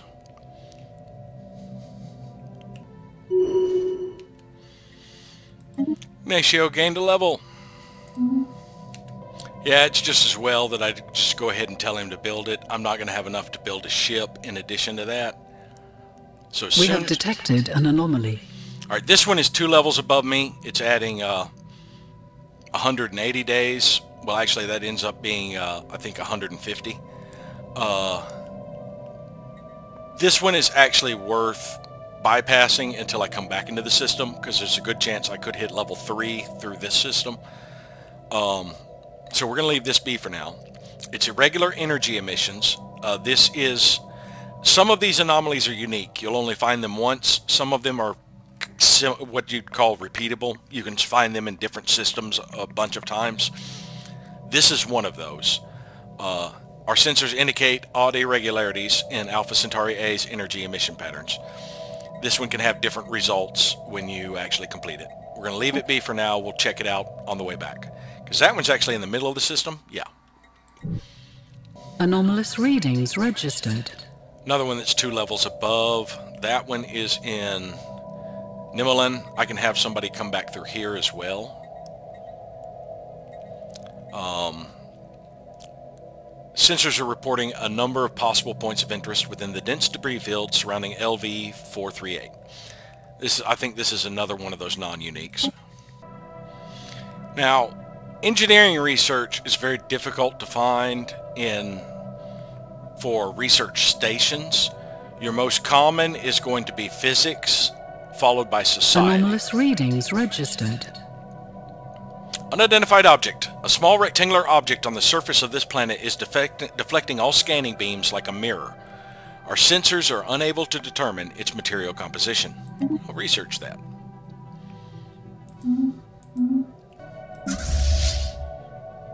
Yeah, I was about 1 month off from being able to also churn out a ship. So this will get us up to 5. I want to get this fleet to full capacity fairly quickly, because that boosts how much influence I'm getting a month, and influence is very precious. Next tradition. Alright, we're going to start with To Boldly Go. A new age of exploration is upon us. As we once mapped the surface of our homeworld, we must now brave new terrain, space. There's a galaxy full of wonder waiting to be discovered. This will boost our survey speed and increase the chance that our science ships emergency FTL from combat and survive. Now that survey speed does not affect investigating anomalies. It's just how quickly you survey the different systems you're doing at. Right now you see it's going up like 8% a turn. System survey concluded. It's got a pretty good bonuses. During its survey of Caravan 5, the UNS Tradewind discovered several exotic gases previously unknown to us. These gases have a variety of different uses, particularly in the operation of advanced energy-based weaponry and force fields. Some of the gases can also be used as starship fuel or even as recreational drugs. While we do not yet possess the means to extract this resource, we should seriously consider establishing control over the system for future exploration. So every one of the strategic resources, when you first discover them through a survey, you will get this pop-up. And the only difference in it is the line after it mentions it. This sentence here will be different because it is the actual description of the material is basically what you get there. Now, if you find one through an anomaly, sometimes you won't get the pop-up. Alright, you finished that system, so now you're coming back through to check out this system. After that, we're going to start pushing onward.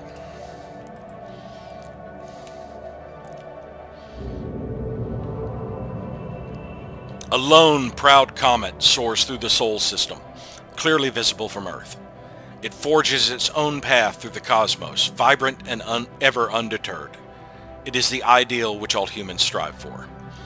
So this will give us 5% happiness for the next 5 years. That's another boost to our, going to be another boost to our stability. Construction completed.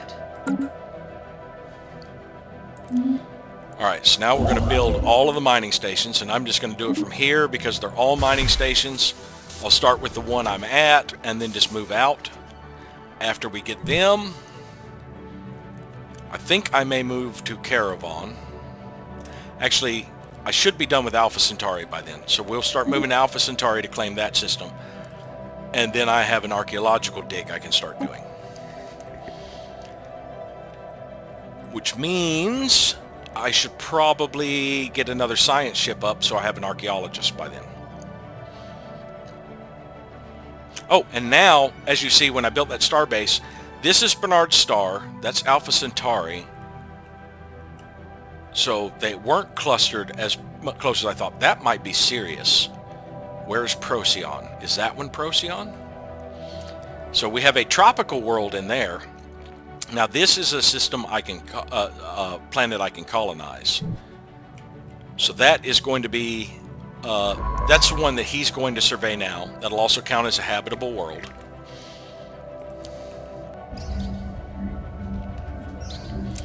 While conducting surface scans of Alpha Centauri 3, Science Officer Ignacio Esguerra and the crew of the UNS Aldrin has discovered what appears to be an artificially carved slab of rock covered in alien writing.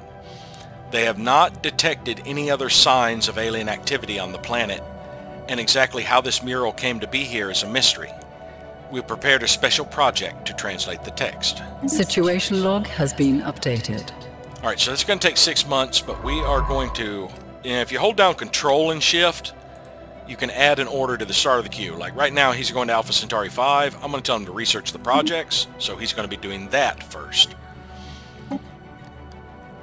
Ancient mural covered in alien letters has been found on Alpha Centauri 3. If given enough resources, our linguists are confident they can translate the writing. So this is something my science ship will do. There's not really anything that reduces this time. It's always going to be the set time. Level doesn't matter. Traits don't matter.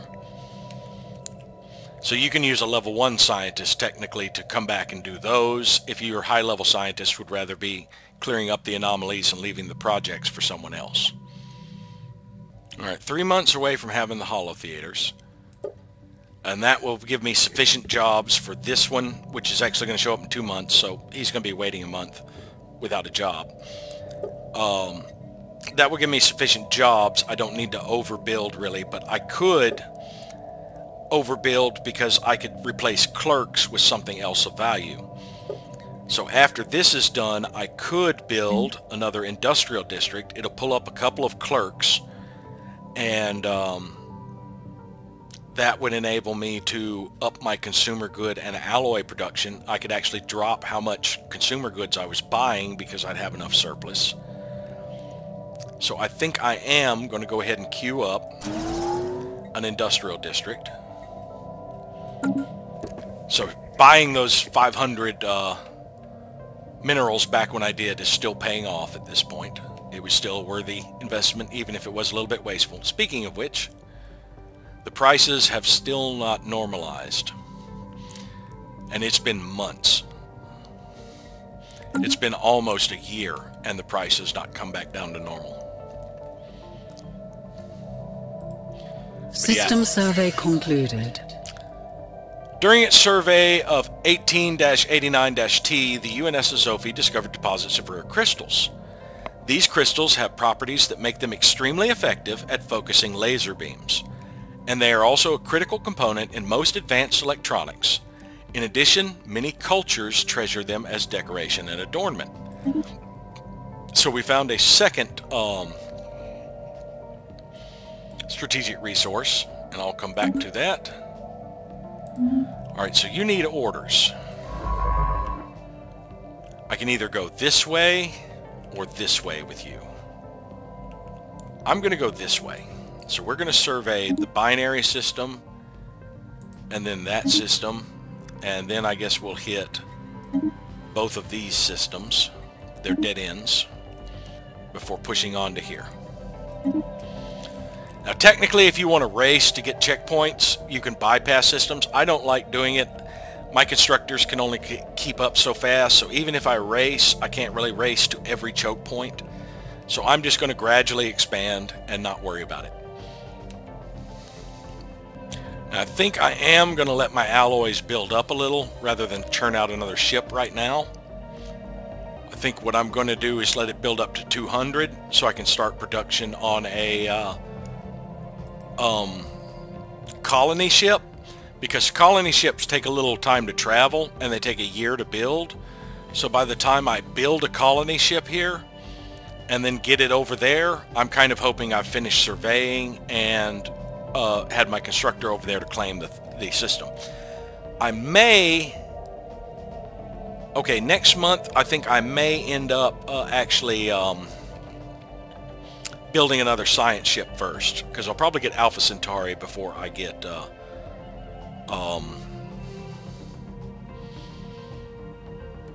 what's the word I'm looking for? A Barnard Star. Alright, so that population should go to work pretty soon. Already has, technically. So we have one entertainer. Now that has boosted our amenities, which in turn will boost our stability. And it's going to be 2.5 years before we get the other one. And I don't really need to overbuild, even though I technically could, well, I am overbuilding a little bit. I'm building an industrial district to pull up some clerks, because I'm okay with losing clerks now that I have a better source of amenities. As a matter of fact, we're going to go ahead and close out one clerk job. That'll push the other person up to be the other entertainer right now. to really boost our amenities, which will in turn really boost our stability. And I'm going to go ahead and at this point queue up another science ship. It'll be done in 2 months. Back to Earth, let it progress. Anomalous readings registered. I'm saying let it progress a day, damn it. Yeah, here's what I'm talking about. We have found signs of a precursor activity. There are signs of activity by an ancient precursor civilization on this habitable world. It is level 8. That's adding 2,040 days. So it would take me 1,800 days. That is 30 months. That is 2.5 years for a level 1 to research this. So no, I'm not going to be researching that right now. We're going to leave that be for now. We're going to have a higher level person who hopefully has a better trait for researching anomalies come over there and do it. You're just going to finish surveying the system and move on. But we have surveyed their tropical world. Size 15 is about the minimum size of planets I really like. Those are the ones I feel I can do the most with. This would be a good mining or a good generator district. I really like finding ones that aren't all agriculture. Wet worlds have a tendency to be weighted toward agriculture through their features. Cold worlds have a tendency to be weighted toward mining, and hot world or dry worlds have a tendency to be weighted toward generator. But as you see, I still have less agriculture than the others. No other really special features. It's got some dense jungle on it we'll have to deal with. Humid, rocky world with a thick nitrogen-oxygen atmosphere. Seasons with significant precipitation are interchanged with drier periods. Most land masses are covered in dense vegetation. We only have a 70% habitability here, which was going to up our amenity usage and our upkeep and lower our resources from jobs and our growth speed, but it's still worth colonizing if it's at least 70. Anything more than that and you're spending too much maintaining the colony compared to what you're going to get out of it usually. Okay, so we can get that world. How many more things do you have in Barnard Star? A handful. I might end up getting Barnard Star next. So I might not have that colony ship up and running when I exactly need it. I'm going to hold off on selling more food right now. Alright, that is serious. No planets, habitable planets in it. Alright, we're just about done in Alpha Centauri with that 6-month The project. special project has concluded. Science Officer Ignacio Esguerra has managed to partially translate the alien mural discovered on Alpha Centauri 3. The text contains a staggering amount of data, and the mural evidently serves as some sort of low-tech library. It describes in broad terms the collected technological knowledge of an alien civilization that dominated this region of the galaxy some 80 million years ago. A lot of it is already known to us, but the data does contain several promising leads for technologies we had yet to consider. There's enough data here to keep our scientists busy for decades, but we will need an orbital research facility to continue the translation. That's going to give me 200 experience. Alright, he's about to hit level 3. So by the time he finishes, how much more has he got in Alpha Centauri? 2 planets. By the time he finishes this, let's see, that'll be 20 experience. Yeah, he'll only need about 55, and he should get that. There's probably enough things to survey in that system for him to get that. So on his way back, this will only be a level above him. So Sirius, Barnard Star, Alpha Centauri, that might be Procyon, or Procyon could be one of those two. Or Procyon could be that one. But Procyon, I can't remember what type of star it is. I don't think it's a neutron. Alright, the Lagrange is now built.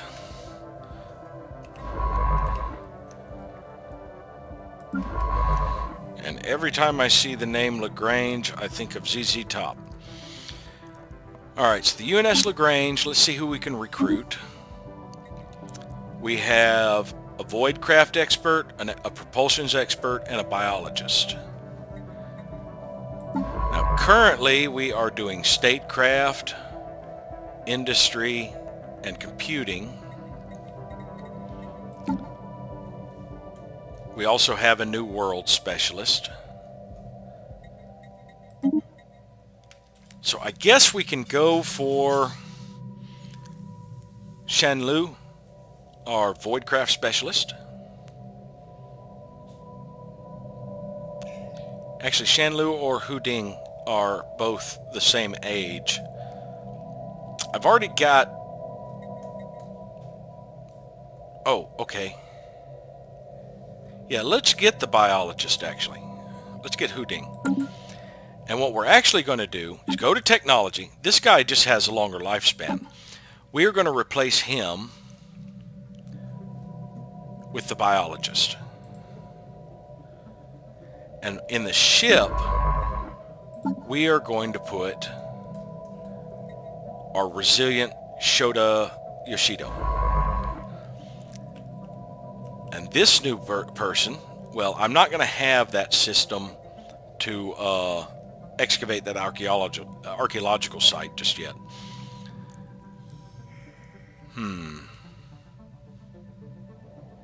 Where do I want to send him for now? It would take him how long to survey this? It would take him over a year to get that level 4. So right now, while we're waiting for that to come up, what I'm going to do with him is go to Earth and assist research. Now this is going to be a very small bonus to the research on Earth. The main thing it's going to do is you can assist research on any planet, whether it's providing research or not, and it generates experience slowly for that guy. So that is a means for him to give me a little bit more research, and in turn, he's also going to still be gaining a little bit of experience waiting for the archaeological site on Alpha Centauri to be available for excavation. System survey concluded. Finish 2 systems at once. Alright, now that Bernard Star is done, as soon as I finish this mining station, I'm going to redirect and do Bernard Star first, so I can go ahead and get another colony up and started going. It's actually going to take a while. I mean, it takes years. It's going to take me a year to build the ship, probably close to a year, or at least 8 months to get over there, and then about 3 years to actually develop the colony. Construction completed. All right, cancel your current orders. I want you to build a starbase outpost in Bernard Star. That's going to take 2 months to get there, and then probably another 3 or 4 to build it. We have detected an anomaly. Another sign of precursor activity on a gas giant. Difficulty level 10. For level 2, that adds 2,760 days. That is 80 months. That is almost 7 years to research. That's over there. That can definitely wait, Mr. Scott. You just continue on surveying Sirius. Alright, that is not Procyon. That is... Ibriri. And it is a...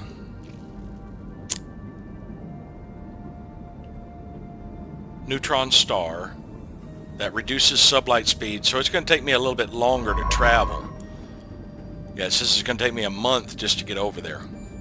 Only 2 things in this system. I probably won't make a level before I pass through, so I may not divert over to there. It depends on if I find an anomaly.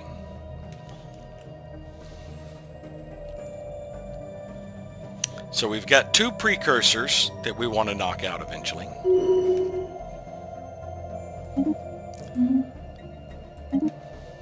Birkenmar. Alright, now we've got a better view of this kind of web work here. That's a choke point. That's a choke point. We're just going to hopscotch along here. Checking those systems and then deciding. Oh yeah, now that he's there at Earth, he's giving another 10% to our output. That's 0.4 per researcher. We still currently only have 2 researchers, so it's not a huge bump in how much research we're getting. And so far we have not been very lucky in finding anomalies to boost these. We've done about half of the progress on our own. We have actually spent about 45 months on them, because we're coming up on our 4th year. System survey concluded. Yep, he's about 35 experience shy. So we will leave that level 4 for now, I believe. Because it would still take over a year. No, that's the wrong scientist. It would take 8 months. I could knock another 4 months off of that at least by having another level. System survey concluded. Alright, Sirius also has trade value, so if I had a second trade hub in Earth, I could get 6 out of it. I tend to like turning Earth into a trade hub and moving my shipyard someplace else. Construction completed. Alright, we're going to go ahead and build that mining station. And then we'll move to Anomaly. After we claim that system, we'll start getting more trade value. And then we'll get Alpha Centauri. Alright, after I finish my industrial district here on Earth, I think what I want to do, because that's going to pull 2 more clerks up. These commercial zones provide 3 clerk jobs. Clerk jobs are nice, but I don't need 6 of them, honestly. They're not as nice as other jobs. I'm going to change that to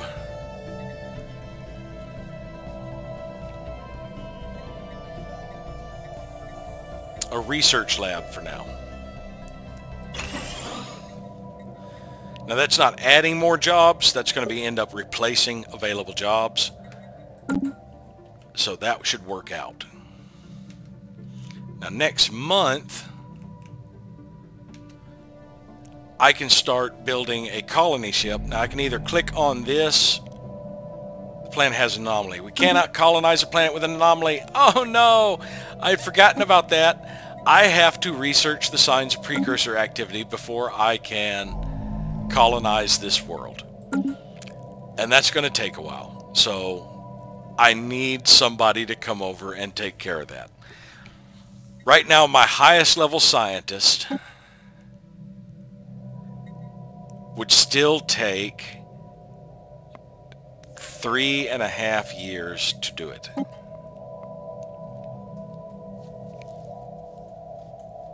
Yeah. I need them to gain more levels. You're about to be level 3. I'll check again and see, right now it's 3.5 levels. I mean 3.5 years. Because it's adding 1320. Yeah, I think I will knock off at least 8 months, which would knock it under 2 years by gaining a level. I guess, rather than assisting research, I could probably... He's level 1. It would take him a long damn time. Yeah, I need levels. I really need levels. This sucks. We have detected an anomaly.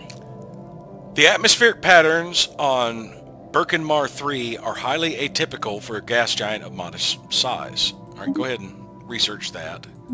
It's a level below you. Yeah, so that knocks off 20 days from it. So yeah, it's real quick for him to research. But what I can do, even if I cannot colonize it yet, I can go ahead and build a colony ship. Because that takes a year. Now another way to build a colony ship is if I could clicked on the colonize button, I could have queued it up directly from that, and when it was built, it would automatically come over here and colonize.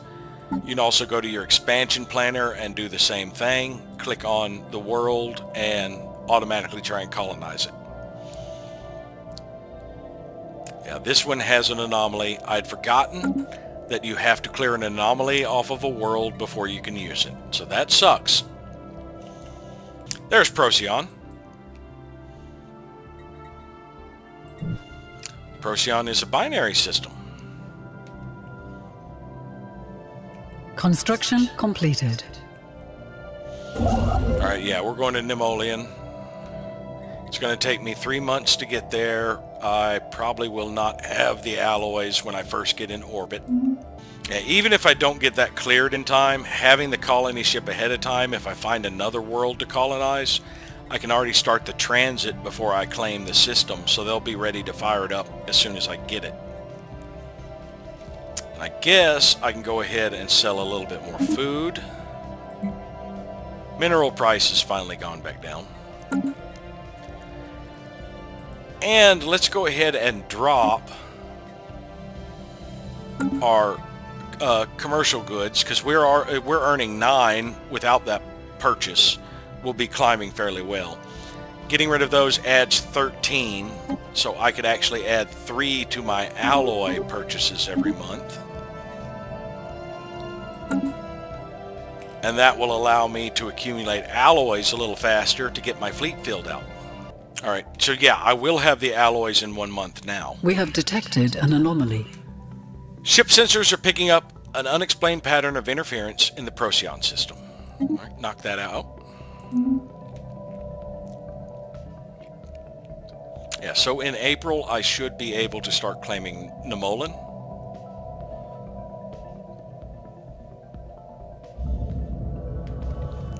What we had assumed was an abnormally small gas giant is in fact not. Beneath a deceptive cover of thick dust swirling into the upper atmosphere lies a regular planet.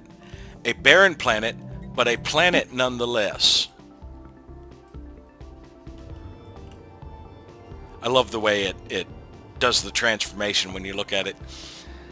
This has proven quite embarrassing to the astronomical community at Earth. But he does gain 200 experience for that. That puts him a chunk of the way to level 3. So he mistook a barren planet for a gas giant, and it was just covered with debris, basically. Alright, what was I about to do? Oh, yes. Let's go ahead and tell you to build that starbase outpost. Yeah, see, I currently have 3 empty clerk jobs. This is going to switch it from being those 3 jobs over to 2 researcher jobs, and it will probably pull 2 clerks up to work them.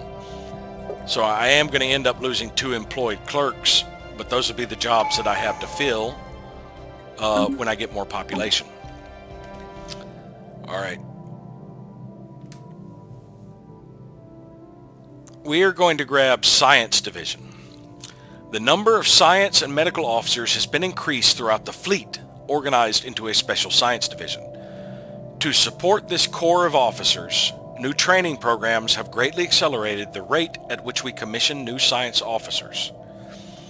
This will give us 1 more research alternative, so we have 4 choices now, which gives us a little better control over where we're going, and increases our scientist level cap by 2. By default, all of your leaders are limited to level 5. Now my scientists can go to 7, which will get us closer to being able to get high enough level to knock these out in a reasonable time frame. But it's going to take a while to get to that level.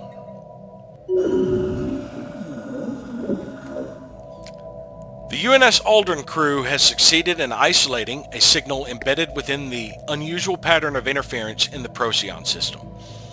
The signal is a song, a complex sonification of an advanced mathematical equation, to be precise, and one that Science Officer Ignacio Esguerra cannot seem to get out of their head. Who or what may have composed this song remains unknown, though its complexity infers an incredible level of technological sophistication regarding subspace harmonics. The signal's geodesics suggest a point of origin from outside of our galaxy. Alright, this is going to give me, finally I get something that gives me a chunk of research.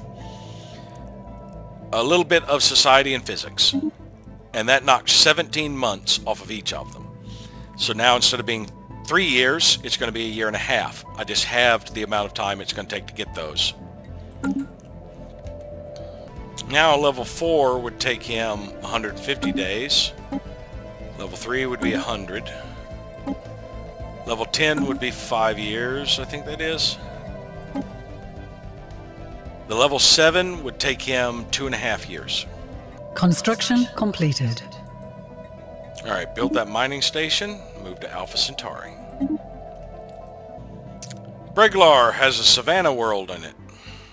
Can't really colonize that one, but that is one of the 9 types I need. So I've got Tropical and Savannah. Alright, go ahead and survey that system and then that system. After you do that, hit these 3. And then move up to that point. Let's go ahead and send him to survey this system. He should get a level off of surveying a system. He only needs 20 experience. After he surveys that system, I will have him come back and hit that anomaly and then that anomaly. By then I should be able to do the dig site, and then he should be able to go over and get Bernard's star. That's going to drop our research by a very slim amount when he moves away. Instead of getting 23, we'll probably drop by like 0.8 in every category, so it's not going to be a huge drop. We'll see. Yeah, 0.8. Through hard work and experience, scientist Giovanni Marchetti has developed new skills. Meticulous. Which one is Marchetti? Alright, that is my engineer. Do I have another engineer? I do not. I'd actually like this person to be out in the field doing surveys. But I'll leave her there for now.